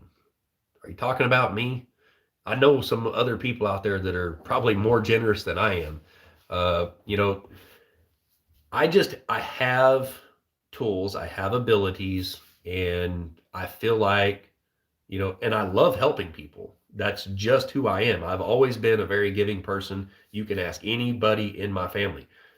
Before I ever even got on YouTube, that's who I was. Like my brother, TJ, all the time, like, when I got the sawmill and I was out here making stuff, he would come over and he's like, man, this is a cool looking slab. I'm like, you want it? Take it, And he's like, well, how much do you want for it? I'm like, just take it. You're my brother. I'm giving it to you, And he's like, why are you always trying to give me stuff? I'm like, I don't know. That's just how I am, It doesn't cost me a ton of money. Yes, it did cost me money to go pick up logs, and it cost me money to build the sawmill. It cost me money to build the log arch trailer. It cost me money, but in the grand scheme of things, it doesn't cost a whole bunch, just for say one slab or something. Long ago, I realized that if I wanted to do woodworking, I needed a sawmill. I could not afford all of this lumber. If I had to go buy that spalted elm slab or all the wood to build that coffee table, it would probably cost me about $250 just for the wood, maybe more because it's spalted. If I specifically bought a slab of wood that's spalted like that, that's just rough cut, I would probably spend $200 just for that, to have the wood to build it. And so if I didn't have the sawmill, it wouldn't make any sense for me to do that stuff. We got Alex in here. She said, hey, Paul, Mary Jemison said Des is an angel. Yes, she is. She is so awesome. Getting to hang out with her and getting to go out and eat with her and stuff, that was just, I got to see like really who she is, like when she's not all like, dancing around and stuff, which most of the time she is. But there are times when she's like very normal and everything. But yeah, she's got a ton of energy like all the time. Just, it's crazy. It was super fun getting to hang out with her. Rambling with the brooms. Jared, it happens all over, just like folks selling a new house to go off grid to gain subs, or folks buying animals that are cool right now. Huh? I don't believe Jared is selling his property, going off grid to gain subs. I believe his sole purpose in that is actually to become debt free. And at the same time, he's making videos on it because it's going to gain subs. I mean, that's what he does for a living. So, yes, what you do on YouTube is to gain subs. But, the driving force behind what you're doing outside of YouTube is not necessarily to gain subs. I wouldn't say that he is making this huge move in his life just to gain subs at all. I would say he's doing it because it makes sense and he's trying to become debt free. That's what I believe he's trying to do. Let's see. But yeah, I mean, we do stuff for subs. Like, we will put kind of catchy titles on our videos. It's just part of YouTube. You got to do that, or you're going to fall behind like I did. If I had learned things a long time ago, like at the first meetup, I probably would have gained a buttload of subscribers and everything, from Jason Crocker giving me shout outs and stuff, and just from being there at that meetup and everything. I did gain a lot of subs from that. And I kind of backed off of YouTube for a bit. I was just like, I don't want to feel like I am gaining subs from just, from whatever it was, like being connected to other channels and stuff. It doesn't feel right, And so I was just like a little, I don't know how to explain that. It didn't feel right. And I ended up backing off of YouTube. And then Jason put a video out, how he's helped some people out or whatever. And then they just kind of back off of YouTube. And I felt like he made that video directed right at me. And I was like, I emailed him. It was kind of a crappy email. And later on, I apologized for it. But, the thing is, like, you don't understand what other people are going through all the time. And sometimes it will honestly feel like you are really directing a video right at somebody. And at that moment, that's really what that felt like. I was just like, man, I wasn't trying to throw away what you've done for me, at all. But at the same time, I don't fully understand exactly how all this YouTube stuff works. I've been learning like all this collaboration stuff, like the do's and don'ts and everything. He did a great video on do's and don'ts. Let's see, Sunny Slope Homestead, he did an awesome video on do's and don'ts. And I'm like, man, I have broken all the rules when it comes to YouTube. I have messed them all up.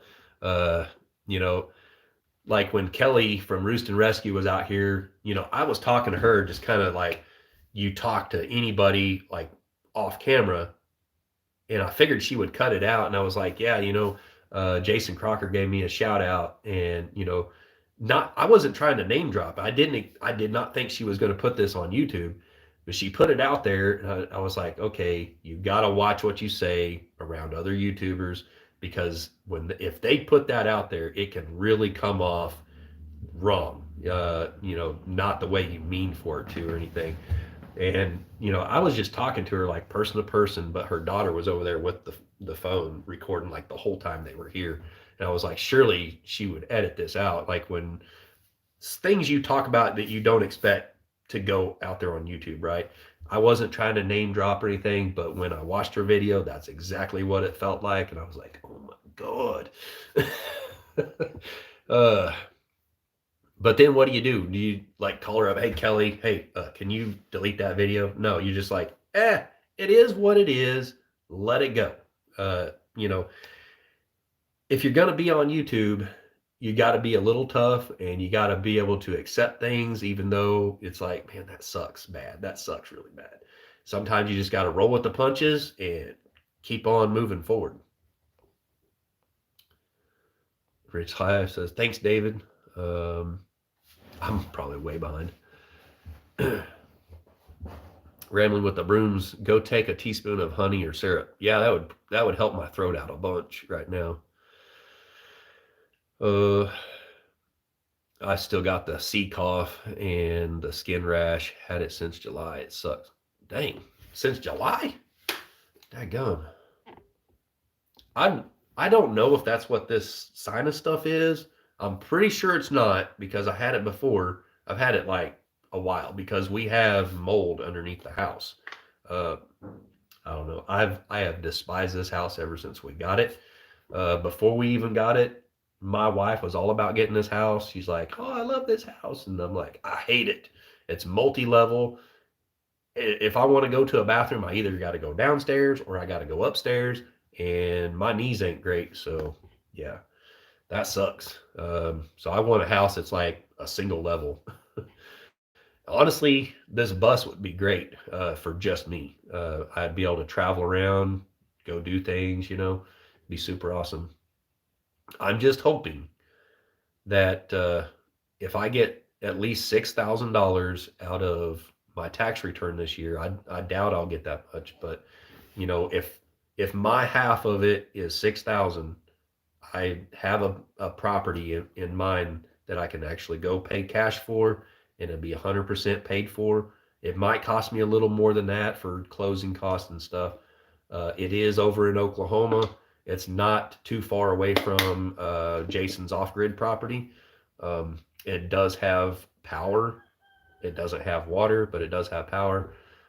So I would have to use basically my pickup and the water tank to haul water to myself probably until I could come up with the money to get a well drilled or find another property or something. But basically, it's one of the cheapest properties I've been able to find that, it's possible that, maybe if I can get that kind of money back on my tax return, that I can go and buy it and it would be 100% paid for. And at that point, I basically will be debt free because right now the only debt that I have other than hospital bills is this house. So if I can get rid of the house payment, I'll be debt free. Unless you're Jared, we judge him. Judge away, Timothy. Haha. Tim says, "I'm just kidding." Not kidding about Jared though. Shoot, dang.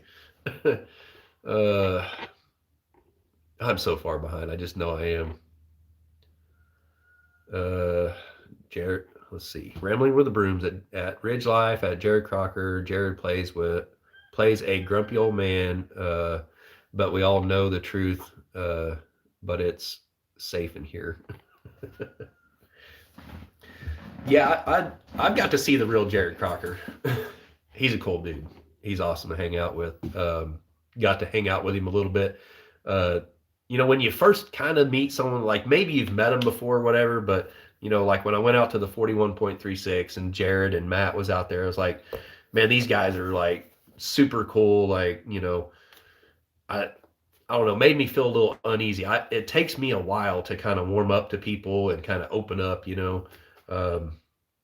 and in my lives, like I open up quite a bit, because I feel like I know you guys, and I really, really hope that all you guys in here will be at Shoot Dang Fest. I forget the date. I think it's April 29th and 30th. I may be wrong, but I think that's what it is. So if I can meet you guys, definitely come up and say, "Hey, I'm so-and-so." Like tell me what your name is on YouTube, because it may be different than what your actual name is. Sometimes people will come up and they're telling me their name, and I'm like, you're who? But yeah, it's super awesome to get to meet y'all, and that's what Shoot Dang Fest is about. I might record a little bit and do a little live or something while I'm there. But you know what? Jason is right. if you're sitting there holding a camera all the time, it really does take away from being able to like just go around and talk to people and everything. I won't be like slinging merch or nothing like that there. I'm just coming there to hang out with everybody. You'd be demonetized if Uncle Jerry was in here. Maybe. uh, Uncle Jerry's cool. He reminds me of one of my old uncles that I used to get to hang out with. And one reason I truly love hunting and fishing uh, is I actually had an uncle. His name was Ed, and or I guess well, he's technically not my uncle anymore because he was my uncle by marriage through my aunt, and well, duh, of course, through my aunt. But anyways, like used to get to go hang out with him, and I don't know that I should say this, but he used to poach, and I didn't know that game wardens was a thing or anything for the longest time until I got older, and then I was like, oh, you can't you got to go buy a license. uh, but yeah, I mean, every time I went hunting, I've always had a license. I did get in trouble one time. Uh, I shot a doe. I had my hunting license. I had a any deer tag so I could get a buck or a doe, and I told my wife, I said, "Hey, go to the store and get me a doe tag." And I was stupid. I was real stupid. I got caught, and it cost me a lot of money. So do not do what I did. I shot this doe, and I had my wife go get a doe tag. I put that tag on it because I didn't want to use my any deer tag, right? Well, I found out through the game warden that that's not right. You can't do that, and it's actually illegal. And so I learned the hard way on that one. It cost me, I think it was $800, and then they wanted to have me do community service, and they put me on probation and stuff. I was like, dang, this is serious stuff. It's just a deer. And then I paid a processor to process it that year, and I was like, man, I was doing this for food, and all of a sudden it cost me a ton of money. So I learned my lesson for sure. But yeah, I used to go hang out with my uncle all the time, me and my brothers, and we go hunting with him and stuff. One of the coolest uncles I ever had, and honestly, he reminds me a lot of Uncle Jerry. He truly does. Uh, Not like the hunting and stuff, but like just his attitude, the way he talks, and the way he'll like smart off and stuff. It's just, and Jared's kind of the same way too. I love the comebacks and stuff that like Jared would come up with. Uh, and then we had oh shoot, what he was in here a little bit ago. Danny Goin had said something to me at one time, and I was just like, whatever. And then somebody comes back in there, and they like smarted something off to him. It's like I think it was like, "Who are you, Danny Goin? Danny going nowhere." So I was like, "Oh my gosh, that's like something Jared would say." It was hilarious though. And I was just like, I'm just going to keep my mouth shut. I'm gonna see how far this goes, but they left it at that. It was kind of funny though. Let's see. Hey, we got Lobo Reyes in here. What's up, man? All the way from Mexico. Off the wall prepper said I try to get tumblers when they are on sale so I can keep prices down for people. Yeah. JB Conway, I'm not wealthy by any means, but do let me know what is needed. I will do what I can when I can. Yes, JB, thank you very much for everything that you do. Um, I know it's not a lot of it's not a ton of money and stuff, but you have been able to put forward enough to make things possible. What I've done so far, and over time we will definitely make things happen. And I'm just reaching out there to the community. Maybe some other people can pitch in. Maybe if you've got some old windows or something, or a door. I think we've got 4 windows, I want to say, from Nunya, Texas, possibly. If he can get those out here to Crazy Ed's. Then we need a front door. I may have to build a front door. I don't really want to do that because it's probably going to be green lumber, and it will shrink over time and fall apart basically. A door is not something you want to build with green lumber. So I may have some other stuff here. I might be able to try to make a door or something, but if we could get a door, that'd be better. Um, so yeah, I mean, we need donations. It doesn't matter if it's $1, $2, $5, $100 or whatever. It all helps out. I've got expenses and stuff. I've got to get my trailer brakes working again. I'm pretty sure that's going to be a brake controller. It's the second one I've went through since I've bought or built the Log Arts trailer. I don't know why they go out every now and then, but this last one lasted about a year, and they're $94 plus tax at O'Reilly's. So that's one of my biggest expenses right now, besides putting gas in the truck to haul this stuff over there. Mary Jemison said, yes, Jared Crocker is the best dad with all of his animals. Yeah, he is. I've seen him. And then you see that smirk on his face when he's sitting there holding them babies. Like, yeah, I get it. That's like I was with my kids, uh, when my kids were newborns, I held them right here in my arm, in the recliner, because I was just scared to death that, they was going to choke or something in the middle of the night and I wouldn't wake up or something. So I had them right there, and I was a very, very light sleeper when my kids were little. I don't know. Oh, reconnecting. All right, we're back.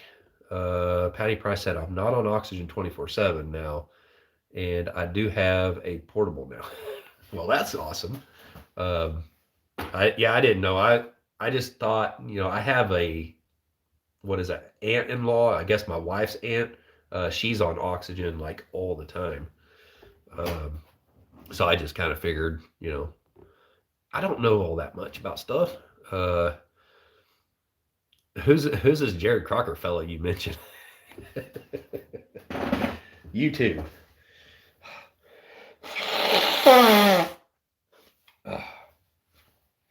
Clear my nose out.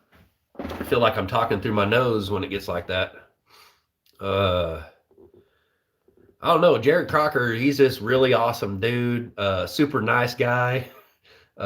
He's going off grid, living in a tent while he builds his new tiny home. Man, it's crazy. Like every time I suggest something on their channel, it's like they're doing exactly what I say they should do or whatever. I'm like, dang, they took my advice, but I don't know that they're taking my advice. It's just super awesome. So my latest advice to them is to buy a dump truck instead of paying for rock to be hauled out, because, Jared was talking about getting a truck, right? So he could get, let's say, a 1-ton crew cab, maybe from an auction or something, like a Ritchie Brothers auction, with like a dump bed on it. And then he would have a dump truck. He could haul a couple tons of rock, or, get a 1-ton 4-wheel drive and get a dump bed trailer that could haul a few tons of rock. I can't remember how much Rock Hill Farm hauls in his dump trailer, but I know he's able to haul rock in his dump trailer. And if you guys get a dump trailer that's big enough to put your tractor in, that's a pretty good setup. A 1-ton truck to pull the tractor in a dump trailer would be the ultimate setup. Then you can travel around. You can go fix people's driveways, make a few bucks here and there. I don't know. It's just an idea. Let's see. Foreskins, you got a weird name. But anyways, lunchtime, just stopped in. I'm listening. Awesome. Good to see you in here, Foreskins. Yes, you and Des the Hobo Travel Nurse. Okay. I'm probably behind. I may have said something I don't remember. So help me out there a little bit. But yeah, Des the Hobo Travel Nurse, she's super awesome. I love her. And she's, I guess she's back home right now, taking care of her mom. So hopefully the Hubbaton, Steve-O over there, will start getting some videos put out. I know he don't really probably care to do YouTube. Alex said, Paul, it's me, myself, and I here. And one dog. I struggle, but I have care and get by day. Shake me and I would rattle. I am thankful I have a roof and a dog and YouTube. Yep. Yeah, I was really glad yesterday. I didn't want to edit video. I just was like, I'm taking a day off. I was trying to edit video, watching through it, and I'm just like, man, where do I even start with this video? I've got 5 days worth of video of making a table, and I need to make it interesting, and I just don't even know where to start. And so I was like, the heck with it. And then Chrome from Van City Van Life, he went live, and I was just like, man, thank God somebody went live that's actually interesting to watch. you know, um, and that was pretty much right during the Super Bowl, and I was just like, I can't stand watching freaking football. I mean, I don't mind like seeing it every now and then. Like when I go over to my mother-in-law's, they watch football, you know, like say Thanksgiving or whatever, Super Bowl Sunday. Well, I didn't go over there. I stayed home doing work and stuff around here. I milled all day yesterday, and then the Super Bowl came on, and I can't stand to sit there and just watch it. If it's on, I'll be like, oh, cool, nice, score whatever, and then I'll do whatever, do something else. I can't stand to sit there and like actually watch it. That's like watching Bill Dance fishing or something. It's just not that exciting.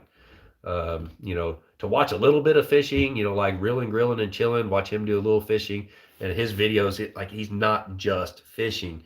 There's more to that content, so you can actually watch it. But like watching the old fishing shows, I couldn't stand watching those. As a kid, I'd watch a little bit and then I just get disinterested and I'd go do something else. I'd go outside and go fishing or something. But I just wasn't one to really sit there and watch that kind of stuff. I was more the person to want to play football than to watch it. But when I did try out for football in high school, I mean, I should have started out when I was younger playing football like my kids did, because I started out in high school trying out for football and I didn't know crap about it. And so that made it suck for me. I just felt like I was a punching bag out there getting beat up. They wanted me to play football because I was, pretty good sized kid, I guess. I was about 150 pounds. I wasn't huge or nothing, but I was average size, I guess. And I could run or whatever. They wanted me to play, but, I just didn't see any point. I don't know. I didn't really take to it. Let me try to scroll down through here a little bit. Alex said Jared is also going to be with his brother and new sister-in-law to be on, and Uncle Jared in due course. Mary Jemison said yes, Jared wants to be debt-free living. They're definitely on the way to being there. That's for sure. I love what they're doing. Like every time I see a video of theirs pop up, if I've got time, I hop on there and watch it. Sometimes I don't actually get to watch. I just kind of listen, and something crazy's going on. Then I'll like, sometimes I just got earbuds in and I got the phone in my pocket and I'm listening. So I do watch all their videos. I don't comment on all of them, but I do try to comment. Just because I want to try to help support their channel, or channels, I guess, because I like the stuff they put out there. Like the other day, Jared made this video. It was like the worst video on YouTube. Is what he named it. I was like, yep, that was pretty crappy or whatever. I was just kidding, but it was actually entertaining. It might have been, just crap, hanging around the house or whatever. It was kind of cool just to like see the real them. It's kind of funny to see the banter or whatever you call it between them and stuff. It's pretty funny. And so, I mean, it's entertaining, and I like those kind of videos. Let's see. JB David, if you ever need a place to park that beast and a shop to work from, I will have a spot for you. Well, shoot dang.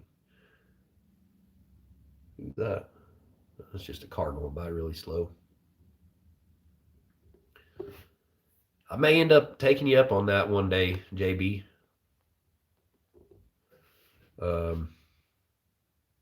Yes, David, you are way behind. Oh boy. I mean, there's more people in this live than I've ever had in any live before. It's crazy. There's like 49 in here is what it shows right now. 75 thumbs up. Wow. Mind blown. Gene Ackland. Hey, David, I sometimes don't like get on the live. Seems like if you are a nobody, they ignore you. There's a few that will say hi. Howdy, howdy. Yeah, I'll say hi to you if I see you. Um, let's see here. I just gave you a wrench there, Gene. There you go. Paul Honeyman. It won't let me click on you. What the heck, Paul? You must be a bad boy, Paul. I can't even make you a mod. There's my brother, Terrence, or I call him TJ. I said, almost missed a live. Susie saying hi to Terrence. Just call him TJ. He hates it. It's like when he got older and he got this really awesome job that he has right now. It seemed like he's like, I'd rather people call me Terrence instead of TJ. I don't know. I don't know. It's probably because that's what we called him the whole time we were growing up. Was TJ.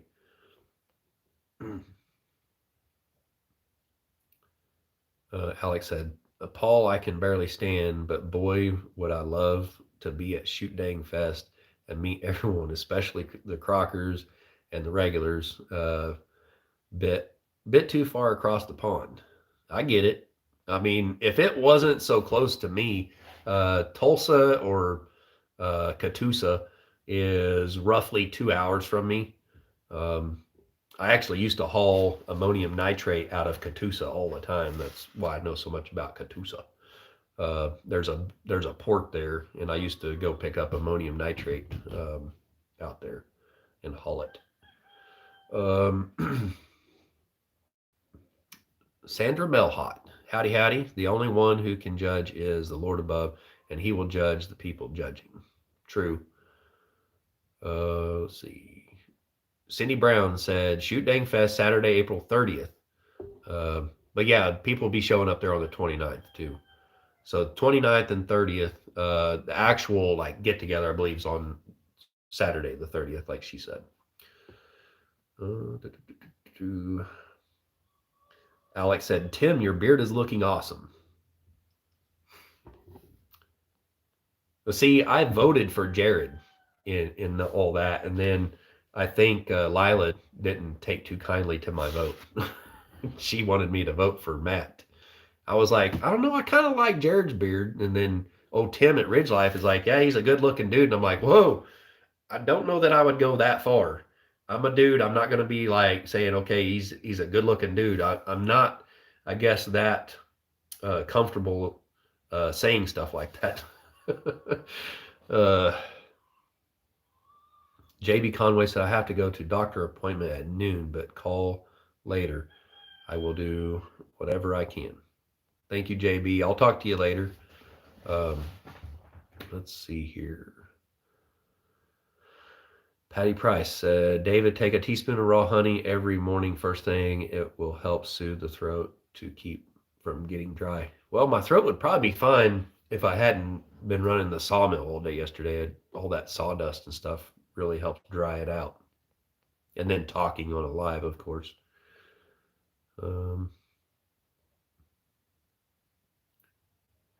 Alex said, Paul, I keep asking Jason to have overseas guests on his podcast.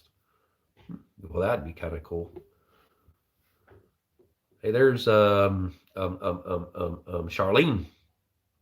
Like, I have a hard time with names, but that was pretty good for me. Now what? Travel ready on a not so simple road. I just got on. What are you needing stuff for? All right. So what I'm trying to do is actually, we've got some people together, some people that are donating a few things. I don't know exactly how much yet, but I need gas and stuff to get to Crazy Ed's homestead. We're building a cabin for Crazy Ed to help him out. And then after that, I will, at some point when the funds come in or whatever, plan on going down to Possum Run Homestead with the sawmill and hopefully the bus. I need to get the bus like at least livable and things like bolted down in here. As far as like water tanks and stuff, I'm probably just gonna have to like use like some jugs or something for now until I can afford to get some like actual storage tanks put in here. I need to get a bed and all that stuff in here, make this livable, and then I'm going to be going down to Possum Run Homestead with the sawmill, and I'll probably end up being down there for a good bit and cutting down and milling trees for her and helping build a cabin for her. Right, I don't know what her health things are, but she is literally doing everything she can to do what she's done so far, and it's super awesome. I mean, she is busting her butt doing what she's doing because she has some limitations. I don't know what they are, and I don't probably need to even put that out there. But I know she has some limitations that someone has told me about, and you know, just see what she's getting done is super awesome. And I know she needs some help, so I do plan on doing that. I do plan on going out there and helping get a cabin built for her. The thing is, we've got Critter Creek, I think it is, channel that will be making up some blueprints, and we just need people to donate what they can or donate their time. If you can come out, I will announce this later on. Hopefully it'll be a little bit later on this summer when we get out there to do that. And we're going to need people that can build, people that are very good with a saw and, a hammer and nails, or, I'll probably be, taking the old trusty, uh, you know, the framing nailer out there. I've got like a brad nailer and stuff. I don't have a roofing nailer or nothing like that, but I don't know what kind of roof she's going to put on it. It might be tin or something like that. So we need people to be able to volunteer their time. I would love to get a team put together to where we can make this a thing to where you know I see like Heavy D Sparks out there, his channel, like things he does in the community and everything. He's got a huge following, and I believe at some point we could probably get close to that and be able to go out and do these sorts of things. I'm hoping that maybe possibly I can get a hold of Dave at Come On Homesteading and be able to bring the mill out there to his property. See if I can't get some kind of collaboration with Paul the Bearded Carpenter and just get a log cabin built out there, a new log cabin uh, out there for David Come On Homestead. Um, you know, I don't know how that's going to work out, if it will or not, but it's something I'm working on. All right. So definitely, I want to get, first off, we're trying to help out Ed because his need is very immediate. Possum Run, she still has a bus that she's living in right now. She has heat and stuff like that. So like the situation she's in is maybe it doesn't seem to be quite as dire of a need as what Ed is in right now. So I'm trying to help him out as best we can and get him set up in a small cabin to where he can get rid of the travel trailer, so he doesn't have that payment anymore. To where basically he will just have his land payment, and then in return, Ed is going to be donating his time to come down when he can and help out, like with the sawmill or the building and stuff at Possum Run Homestead, and whoever we find to help out from that point. But that is as far as I can see down the road right now. So I hope that answered your question. um, but yeah, we need we need insulation. We need tin for the roof. I believe Critter Creek is going to have the electrical and some decking for the roof. I think. Um, I don't know what all else he has, but I'm milling up most all the other lumber and stuff that we're going to need for building this first cabin.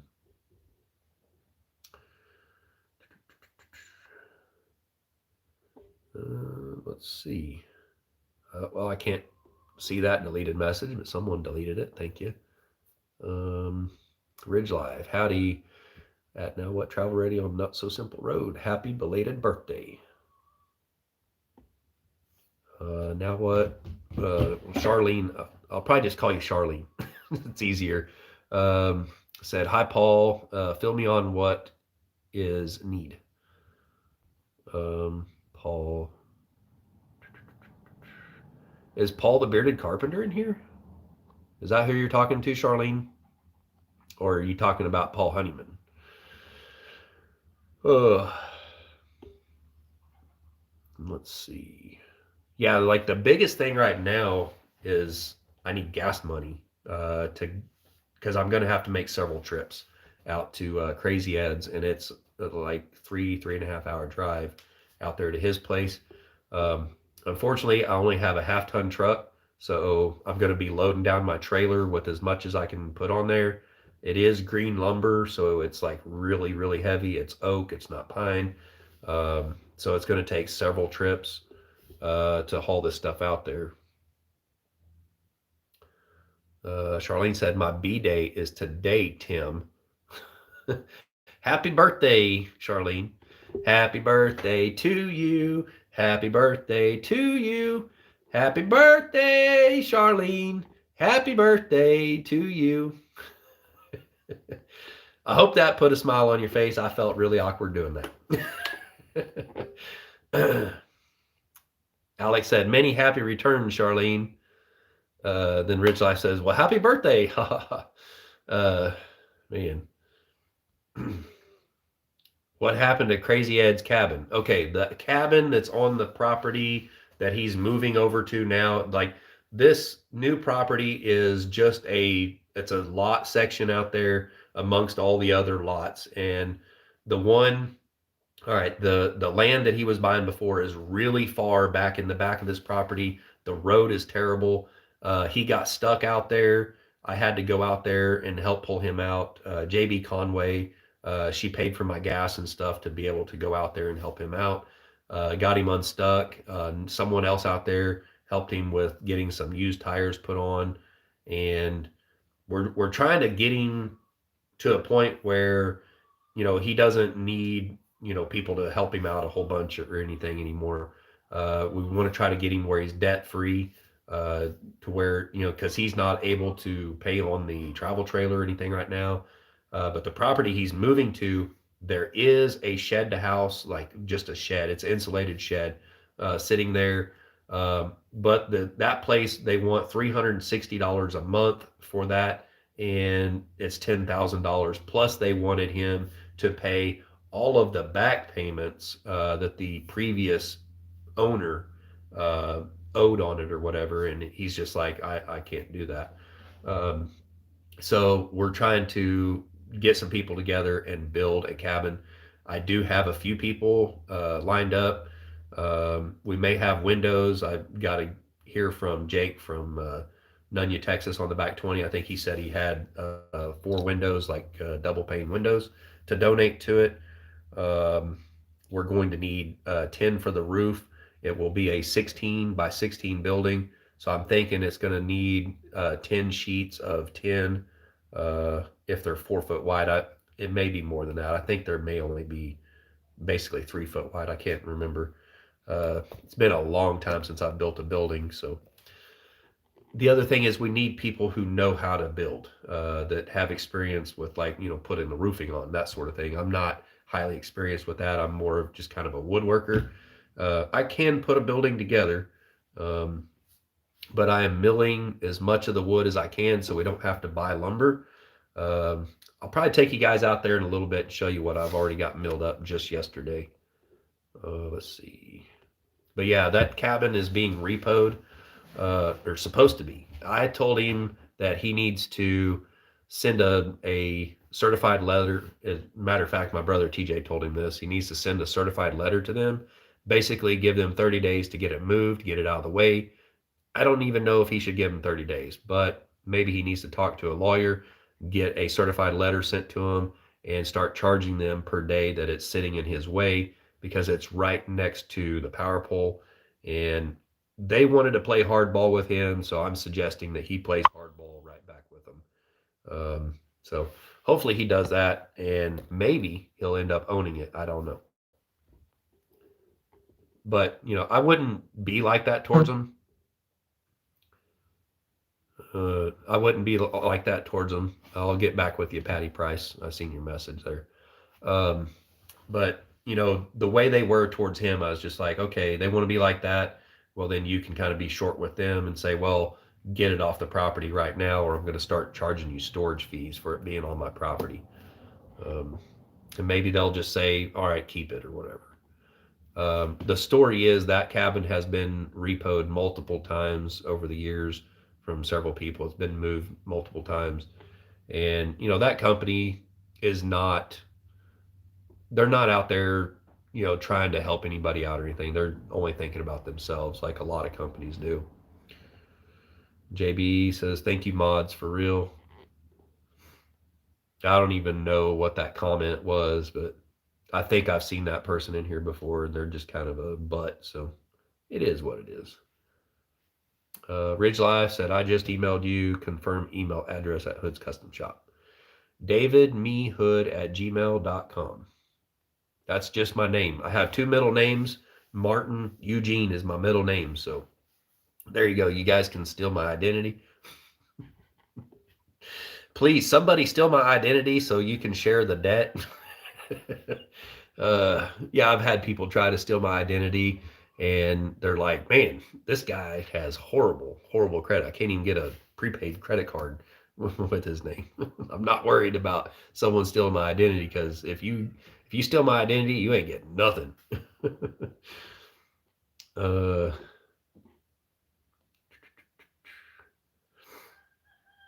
um, there's Debbie's home place, and got Myers kids in here. Hi guys. I'm trying to. Sorry if I miss anything. I'm trying to scroll a bit here. Myers kids. So what up, Tim? Can't wait on the meetup. I need a new shirt. Yeah, I had a Ridge Life shirt, but unfortunately, it only fit one of my kids. It was, I think my kids went over because I was busy. I couldn't, like, Tim was giving out free shirts, I think, and Cold Beer Ranch was giving out free shirts. And I think my kids went over and they got like smalls and stuff. They didn't get one for me. I was like, I don't have a Cold Beer Ranch shirt and I don't have a Ridge Life shirt. What the heck? But I got those cool solo cups, Ridge Life solo cups. So I've got like 3 of those. Um, JB says, happy birthday, woo woo. Shout it out. Now what, travel ready on a not so simple road. Thank you all for the B-Day wishes. Don Lee says, hi, Charles. Um, Don Lee said, oh yeah, happy Valentine's Day, everyone. There we go, back to Valentine's Day again.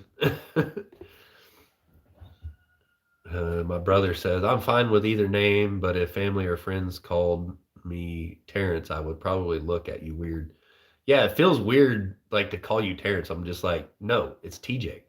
I call you TJ. You're my little brother.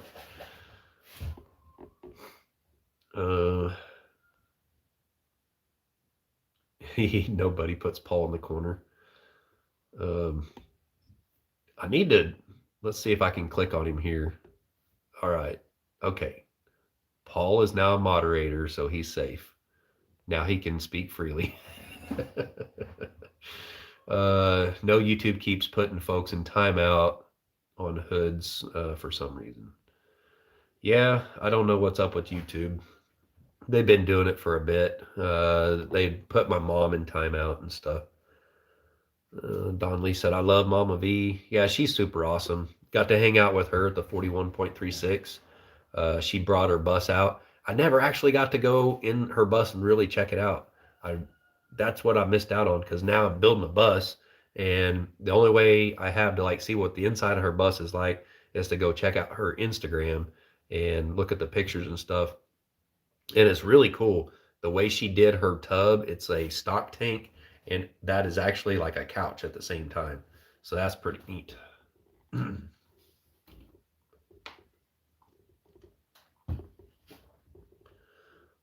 TJ said, I have an appointment in Joplin tomorrow. Maybe I can drop by and help you on the mill moving things around if you are ready to do that. Well, heck yeah, man. Come on by. I need someone to help me pull boards off the mill because whenever I get time to edit the video and show you guys, which I might end up putting that video out before the coffee table video because the coffee table video I didn't really do a proper intro, and that's where I'm really hung up on that. I was like, man, the video I'd done before, it was all supposed to kind of run together, but the other video, it was short, right? Um, and some people like that, but there are other people out there that like my longer videos that come, if I put it out at say 5:30 or 6 o'clock in the afternoon, they just put it on the TV and it's playing and they're kind of watching while they're fixing dinner or whatever. And they like those longer videos because that means, for the next hour, they don't have to come in there, pick up the remote and click the clicker again, I guess, for another video to come on. And if you're on your phone, I think it does it automatic. I think my TV actually plays videos automatically, or it used to. I don't know. I turned it on yesterday for the first time in like 6 months. So I'm honestly probably going to sell my TV here pretty soon because I just don't watch it. And we don't have like cable or internet or anything here. So all we get is literally the channels over the air. But yeah, TJ, come on by tomorrow if you want. JB said, got to run. We'll check in later. Thank you, David, for all you do. Thank you. But yeah, I definitely got logs to put on the mill. Lots to do. I need to get the telephone poles done before you get here tomorrow because I don't want to be milling the telephone poles while you're here because you got to wear a respirator and all that stuff.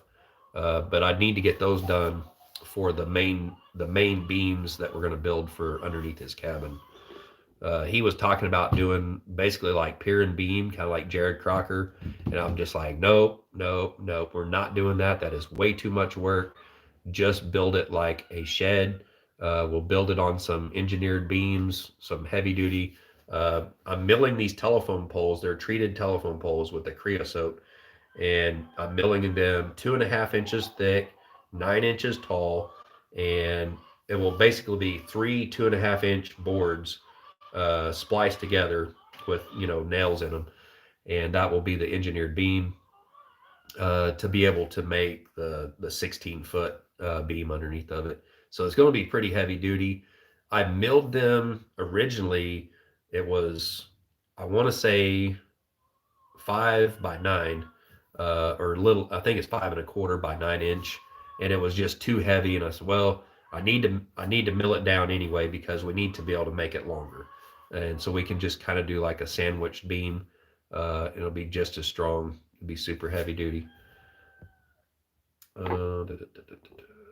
Keep it clean, Paul, Alex said. Don Lee said, David, let me ask you this. The money I sent and earmarked for the vehicle fund, can that be changed to go toward the building fund? Yes, it can. Matter of fact, Ed was telling me, he's like, if you need to, just use that for the gas money or whatever. And I was like, Ed, I don't know how other people are going to feel about that donated to that.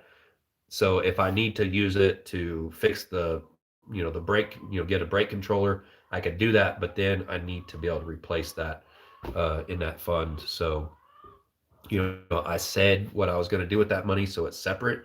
And I don't want to dip into that unless you guys want to change that. So, I mean, if you want to, that's fine. But it's all going, the purpose of it is going to help Ed. Alex said, yeah, my mind is always naughty. It's a lack of whatever that is. Look like a monkey face. Well, non-existent. LOL, Alex. Ed's got bigger problems with the road, though. Watching him and listening, I just worry, is this the best land for him now? Yes, it is. The new land, where that shed is right now is about 30 feet from the pavement. So when we get his trailer moved to this new property that he's paying for this new property now, that's already a done deal. So he has to get his trailer and all of his belongings off of the land that it's on right now and moved up to the front of this property.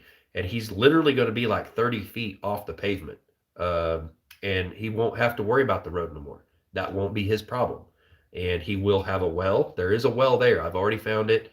The pipe is down in there. It looks like it broke off or something. Like there was a house there that burnt, and is a really old house that burnt down.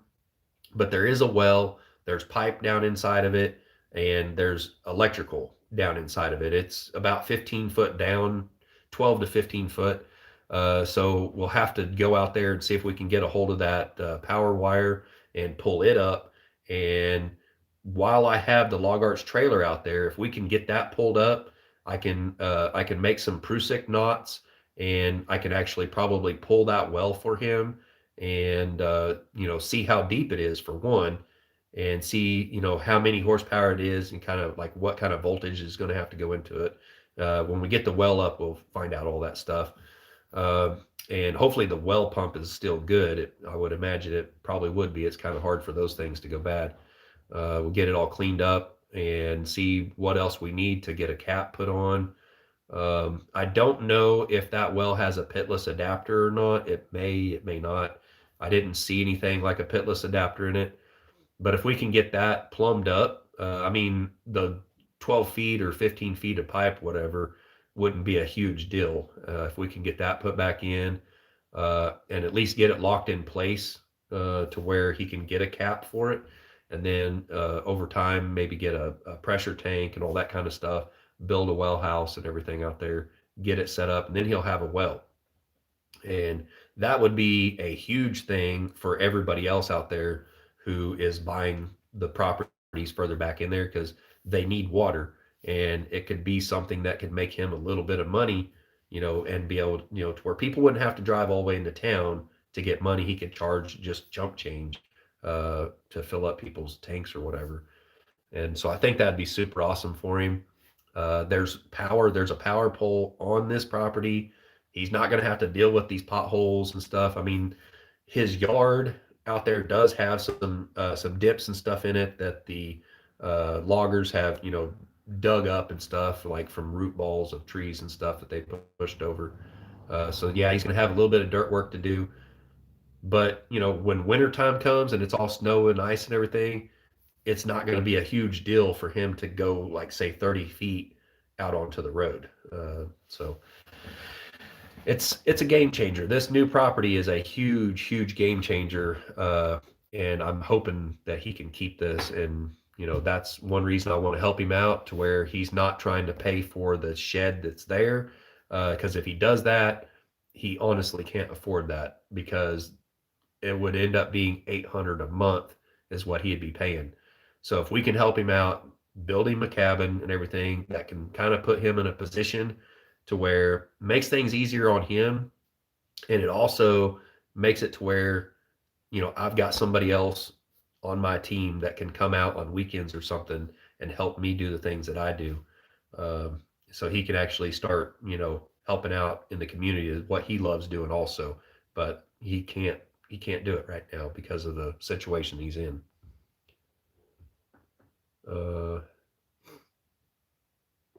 Let's see. Terrence said they are going to still send the previous owners to collections on it. Yeah, I would imagine so. Yeah, they'll repo it, and they'll still send them to collections. Not that they'll probably ever get anything out of it. And then they will write it off on their taxes, which they've probably already done multiple times. I know how businesses do that. Tim at Ridgelife said, those are super limited edition solo cups. I went to buy more and they are too expensive. Oh man, shoot dang. I use mine all the time. I've got one in the upstairs bathroom that holds my toothbrush. One in my bedroom that I mix my, what do you call that stuff? The stuff that numbs my throat. I can't remember what it is, but I mixed basically like Malox and I can't think of it. Yeah, I don't know. It's right there on the tip of my tongue, but I can't think of it. It's stuff I got to mix up. They call it a cocktail at the hospital, but basically my esophageal erosions, probably why my throat's dry too. But I'd have to take that to numb my throat, because sometimes when I think it's my asthma, it's actually what do they call that? Esophageal contractions or something like that. It's basically my throat's trying to swell shut, and it's not actually an asthma attack. It feels like an asthma attack, but it's actually just my throat like swelling, and it's from stomach acid over the years eroding the esophagus. Let's see here. Cindy Brown said, "Where is Ed located, and can you turn off the all caps timeout?" At Paul Honeyman, the reason you got timed out was all caps. I don't know how to do that. If I knew how to do it, maybe somebody can call me up and walk me through it. Uh, but I usually do everything on my phone, and I'm pretty sure that I'd have to do on my laptop. So if somebody could walk me through that, I'd love to change that. Because I don't care if you guys put all caps. It actually would help me read things. But Ed is, he's very close. I don't want to like tell everybody like right where he lives. Matter of fact, I can't tell you where he lives exactly. He lives by Branson. He lives about 30 miles from Branson, thereabouts. Um, it's on the, I don't know, it's, what is that? I'm trying to get my direction straight in my head here. It is southeast of Branson, I think. It's east of Branson, I know that, or east of 65. There's some people out there I don't want to probably know where he lives because of some past things or whatever. And I know they watch my channel. I don't have anything against you. I'm good with y'all, because I'm not judging anybody. I don't care like what happened between y'all before or whatever. It's none of my business. And it just, it is what it is. And we're all grown ups. We're moving on, right? So, but I can't like really put out there where another channel is or whatever because of whatever. There's, security things and stuff like that. Everybody knows where I live because all you got to do is look me up on Google Maps and you know exactly where I am, because I do run a business here, or try to. I try to. But yeah, he's over by Branson. I am over in Goodman, Missouri. So it's like 3.5 hour drive. It's all curvy roads.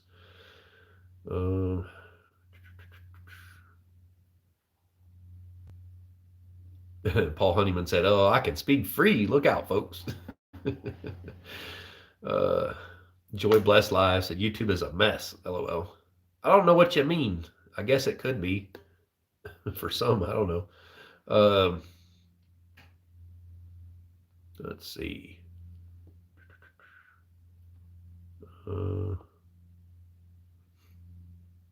Paul Honeyman said, "That's Cindy Brown. Yes, thank you, girl. I sometimes forget I have all caps on." Cindy Brown's, we have a 70-inch TV, and the only one that watches it is the 4-year-old. Have to go. Good night, all. Stay safe. All right, we'll see you, Alex. Have a good one. I feel like I just can't catch up in this chat. Terrence Hood, or TJ. Now I'm calling you Terrence because it says Terrence Hood. I don't think Jared is putting footings on those piers. Worried those things are going to sink in a lot in that soft clay when he gets the building on it. I don't know. I mean, they're basically like pylons. They shouldn't sink too much. I don't know. I know he's doing concrete in it and stuff and rebar. But if it's not real big, it should be fine. Had a believer, got in late. How do you give to help Ed? You can go to my About tab, and you can find my my PayPal or my Cash App. Or if you follow me on Facebook, that's probably the best way to give, because Facebook Pay does not charge anything. PayPal, they take out a percentage when you send it to me, and then when I transfer it to my bank, they take out a percentage. And Cash App kind of does the same thing.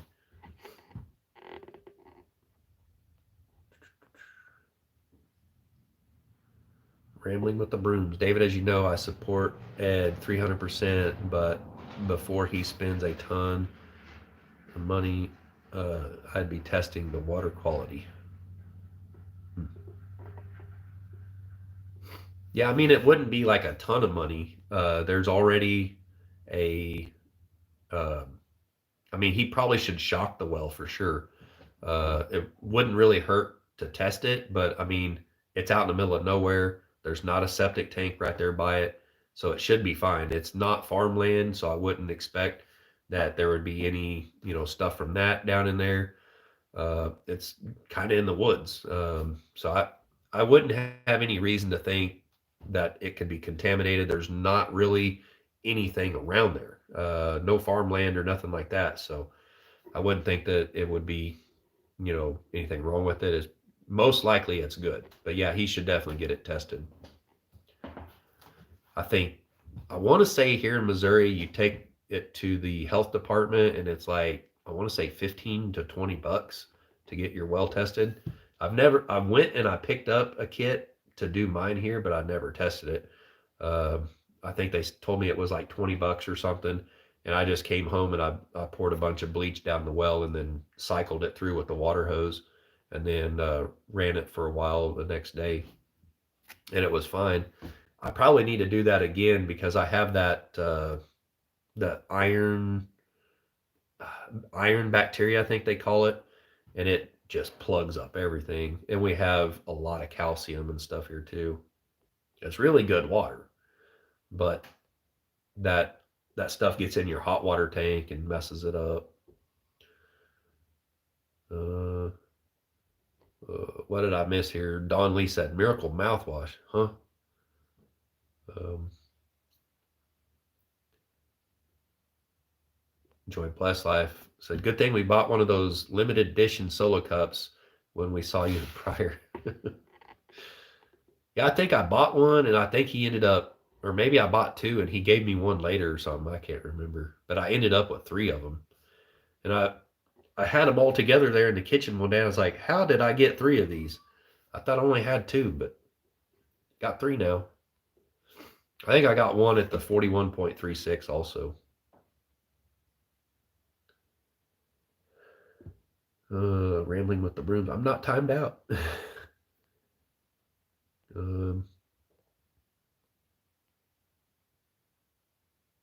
Paul Honeyman said, everyone knows where I live. I tell you all. Paul's pretty safe. He's over across the pond from us. It's not too easy to get to him. Ridge Life, just realize what you need. Facial hair. I got some. You just can't see it. I can't stand it. Like it grows in pretty thick right here on my neck. My dad's beard, he used to have a huge beard. Looked a lot like Tim's, to be honest. He had that salt and pepper beard. It was huge. But mine, when it starts growing in on my neck, it just starts itching. Oh my gosh, I can't. I go 2 or 3 days without shaving, and then I end up shaving it off. Just about the time you can kind of start seeing it, and it's weird that my facial hair kind of has like a reddish color to it. I mean, I don't think my hair on my head really looks like that. My hair on my head looks more brown, but I don't know. I look at it in the mirror and I'm like, that's terrible. And my grandpa, he was kind of the same way. He was always clean shaven. I don't know. It's just a thing. I like a good shave. I cannot wait till one day I get to go to a like an actual barber shop and get a straight razor shave. I think that would be super awesome. I've got a couple straight razors myself, but I've never gotten them sharp enough to actually feel comfortable shaving with. They always pull the hairs and stuff, so I'm just like, nah, I'm good. When are going back to Ed? I'm hoping to go out probably, I want to say Friday or Saturday, probably Saturday. I think he might be off this Saturday. I need to talk with Ed about that because I'd like to have his help, like unloading the lumber, and kind of talk with him and figure out where he's going to be putting the shed. We kind of need to look that over and talk that out, uh, because we need to figure out how to face the shed to where it's facing the south, so he can put solar panels on the roof facing the south. Um, yeah, we just kind of need to like talk about all that and think it through and everything. So I'm hoping to take a load of lumber down, hopefully by this weekend.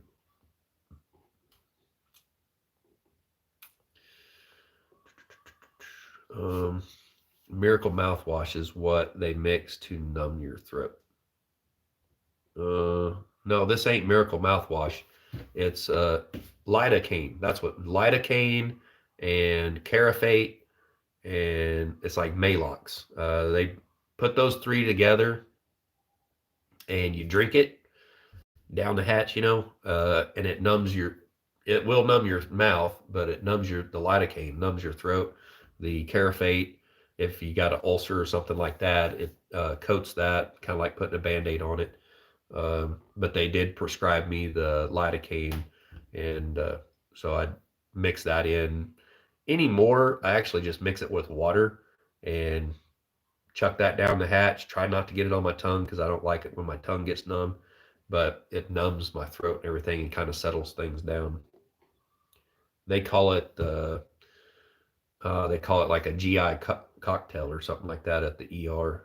You come in there with chest pains and stuff, and your arm is went numb and everything. You literally feel like you're having a heart attack, and they hook you up to the EKG, and they're like, "Ah, you're all good." I've even done a stress test before from this stuff. They've sent me for a stress test years ago, and that was all good. And so I know that it's something to do with my ulcer or whatever. Anymore, I don't really know what it is, because it's not healing up. It's not really getting better. It's just it keeps recurring, and I stay away from anything with like tomato paste, spaghetti or pizza, anything like that. I've got to stay away from anything with tomatoes. Anything real spicy, I have to stay away from. Chocolate, I can't have chocolate. Um, yeah, all those kind of things really mess with me. But yeah, it was lidocaine. That's what I couldn't remember earlier. Gene Ackland said, "I got a wrench." uh, Paul Honeyman said, "David, I love a clean shave also, but these days it's my head and not my chin." uh, I've never actually bicked my head, like shaved my head. I've had it down to real short before. It's kind of funny, like Jason Crocker's haircut, where he's got it like shaved all the way around like that. That's actually how my hair was cut back in high school. I used to have really like long, long hair on the top, but I always had it shaved around the side. And like the hair from the back, I used to be able to pull it around and it would go in my mouth. I thought it was cool back then, but I look back at my yearbook pictures and I'm like, oh my gosh. I thought in my mind, I thought I looked like Jean-Claude Van Damme, but in reality, we're not even. I'm just going to try to take that image out of my head. Uh, Don Lee, yep, I worked for years in a pharmacy, and that's called Miracle Mouthwash. Oh, well, that's not what they call it at the hospital here. They call it a GI cocktail. At least that's what they've always said it was here. Um, David, a doctor needs to check you for Helicobacter. No, that it's not it. It's what caused mine was um, Excedrin, NSAIDs. I've already been checked for Helicobacter. That's not what caused my ulcer. And I was already on antibiotics, and had it been from that, it would have fixed it. Need to have a pulley 20 feet above the ground to pull the well pipe. Well, it doesn't have to be 20 feet. It would be nice, but if I have if you know what a prusik knot is, where you take a loop of rope and wrap it around, you can actually have that on the pipe. You can pull it up, then you have another prusik knot that holds it. Then you can winch down. Yes, it'll take forever, uh, because you're only moving it like 5 or 6 foot or whatever at a time. But I can pull a well with my log arch trailer. I done it with the neighbor over here right down the street from me. We pulled his well, and you don't have to take the pipe apart. You just leave the pipe, and it bows over. Uh, there is a small chance that it could break, but if it breaks, we'll just probably go get some PEX and switch it over to PEX pipe instead of the PVC. I think it looked like a gray PVC if I remember right from looking down in there. But yeah, it would be nice to have a 20-foot mast for sure. That would make a longer pull, but I can do it, shorter pulls. It just takes a little longer. Paul Honeyman, LOL, I used to have hair that a biker would kill for until I noticed a thin spot on my crown. Been bald since. And TJ said, thought you looked like Jean-Claude. That was a good laugh. I know. Like, you remember my hair was like that, like shaved around the top, around the sides, and it was long on top. And I'd pull it back in a ponytail, and I thought I looked like Jean-Claude Van Damme, and somebody at school had even said that one time. And I was like, oh, yeah. I didn't. I did not look like Jean-Claude. Not even close. That was some crazy disillusion there. Man, I think I actually got caught up. Oh, there's Cindy Brown said, okay, gotta go talk to TTFN, whatever that means. You guys can't use those abbreviations with me. I'm going to be getting off here in a little bit. Let me get a drink of water. I'll take you guys out here and show you what I got milled up yesterday. Paul Honeyman said, stay safe, Cindy. Bye, Cindy Brown. All right. It's going to get a little shaky, so don't get seasick on me, guys. We're going to go outside the bus. Even with the heater off right now, it's pretty warm in here. It's crazy.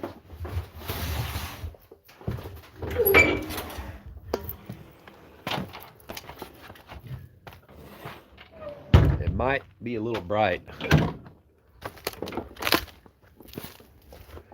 Whew. I ran over my picnic table yesterday too. Check that out. I wasn't paying attention coming around the corner. I hit it with the front end of the pickup. Broke the leg off of it. Shoot dang.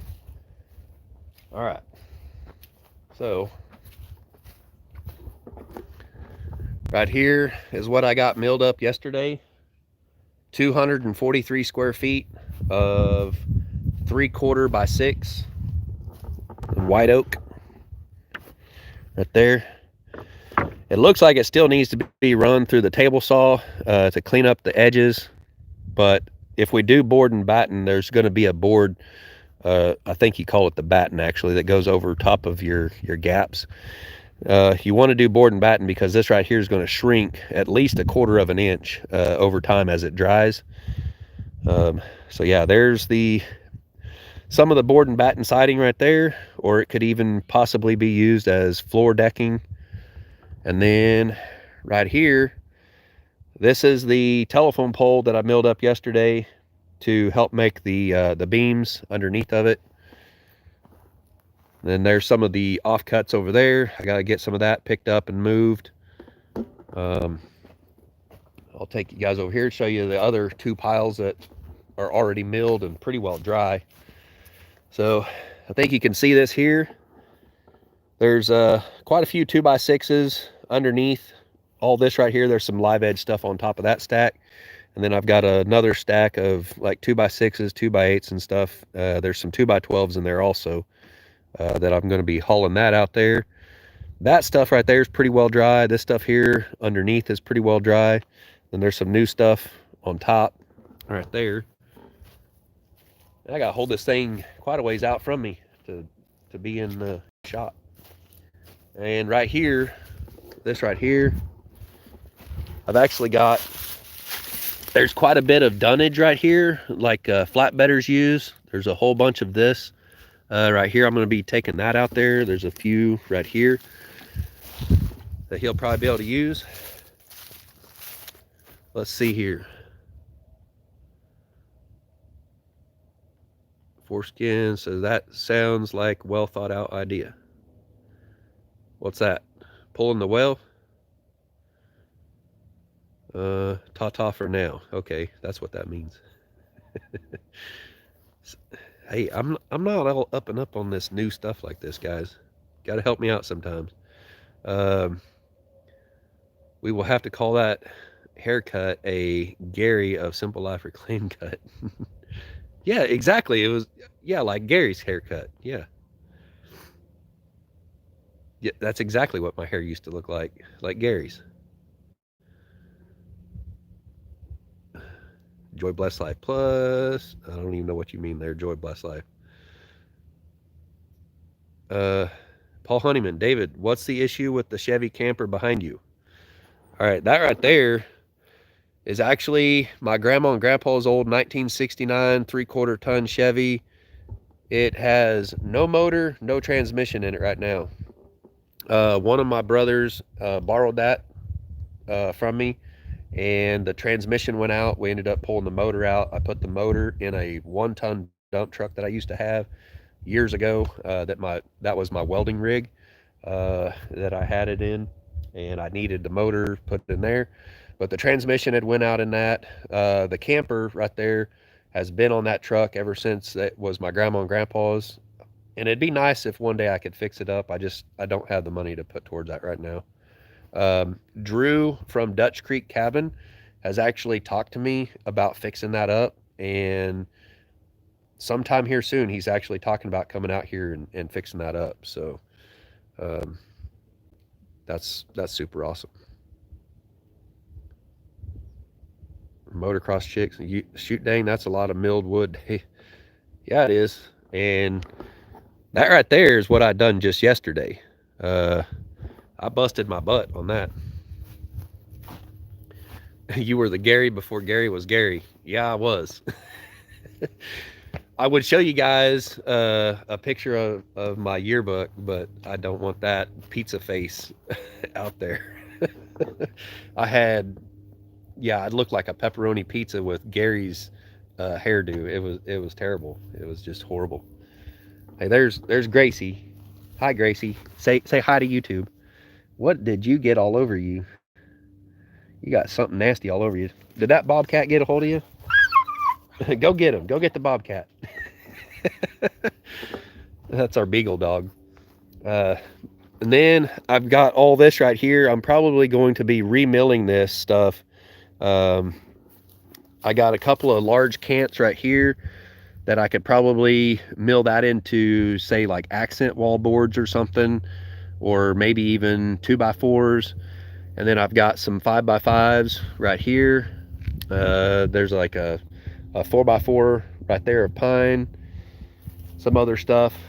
This stuff right here I was milling up to actually make a timber frame cabin, but it's starting to dry out, and you don't really want to use dry wood to do timber framing because it is not very pleasant to run a chisel in dry wood. You actually want it to be green or still moist, and that stuff's starting to dry out pretty good. And then this right here is kind of some of my, there's some walnut right there. That's some black walnut, and it's got a hickory board on top. That's some of my woodworking stuff. And this over here will likely become countertops in the bus or something. And there's some white oak logs right here that you guys watched me drag out of the backyard here not too long ago. I'm trying to figure out exactly what I'm going to do with those, because this one's a bit longer, and I've got a guy who wants some 6x6s. He's always coming out here buying 6x6s from me, and so I'm kind of waiting on that one. I don't know if I want to mill that up to take out the eds, because this guy still needs some 6x6s for a building he's building, and that could make me a little bit of money. But I've got these right here. I've got a whole bunch of logs right here. I think this is I want to say this is a red oak. I'm not 100% sure. And I've got, here's a hackberry right here, another hackberry. This one is an elm right here. Then I got a big red oak right here that I'll probably end up milling that into either some more siding or some more boards for the floor. And then I've got some pin oak. There's a pin oak right here, a pin oak right there. Might be making 2x4s out of that. And then I've got 2 old telephone poles right here to mill up and turn into the beams for underneath the cabin. And then here's all the other logs. There's quite a few white oak and stuff right here. They're just a little bit smaller. So I'll probably end up making 2x4s out of a lot of these. So yeah, that's kind of what I got around here. Then I got a big, I think that's a 7x8 beam right there that was actually going to be used on the timber frame cabin. But I noticed something about this right here. I don't know if you guys can see that, but you can see the wind shake in this log. And the problem is that will go all the way down this log. So it's no good. And another thing, I've got these couple of beams right here that these logs were sitting on. There's 2 of those. They're pretty good size. My mill actually used to be sitting on top of those right there. And so I can actually, they should be at least 6 inches wide. And so I can probably actually start milling those. I can get those cants on the mill, basically get them off the ground and make use of them. Start turning them into siding or like some kind of like the subfloor. I think we'll be putting boards down to deck the floor and then put plywood on top of that, like plywood decking on top of it. Foreskins, that's a load on the trailer weight wise. Yeah, it is. My pickup actually is only legal right now for 6,000 pounds beyond local. So yeah, what I have on there right now is pretty close to a load. I'm gonna definitely be putting more than that on there, but it's not too much right now. But once I actually get this to where it's probably going to have about the weight of, like if you had a car on this, probably 3,000 pounds on there. This green lumber is super heavy, and that telephone pole right there being treated with that creosote, that is super heavy. So yeah, I definitely need the trailer brakes working on this thing, so that way it's not a problem stopping. Paul Honeyman, sorry folks, I need to run. Stay safe, everyone. All right, we'll see you later, Paul Honeyman. It's kind of hard to see the screen out here.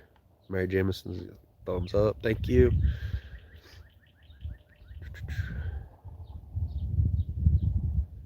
Paul Honeyman said, sweet, I was thinking Ed could use that until the cabin was up. Well, those people told him that they're going to be coming out here pretty soon to pick it up, which I don't believe that. They'll probably let it sit there for a good 3 or 4 months or something. They're not in no big hurry to come pick it up.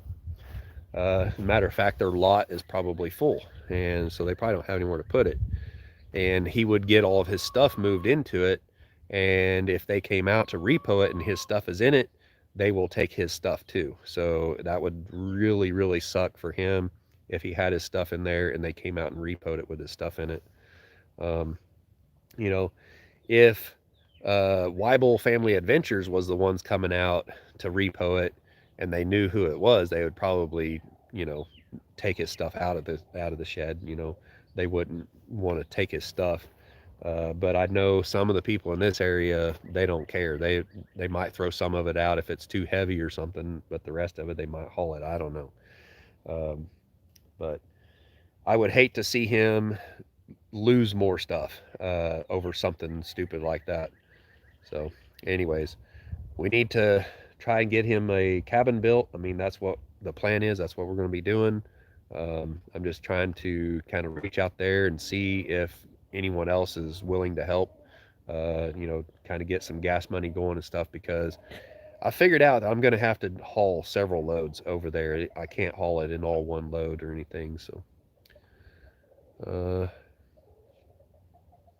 let's see. Off the wall prepper. Our neighbors didn't pay for a building and did, didn't pay for a building and left it. When someone called the building company, they came quick to get it. Huh. Yeah. And the crazy thing is that other property that he was getting before, there's a cabin down there, and I don't know for sure if they've even came and got that one yet. I don't think anyone ever called that company, but it's really hard for them to get down there where that cabin is at that other property. So I think they probably just said the heck with it, Let me get back in here.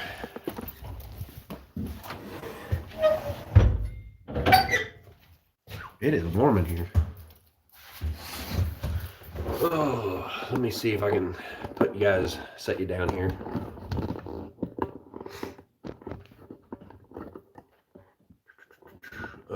Because Crazy Ed called, they will probably come get it because he called. Yeah, probably.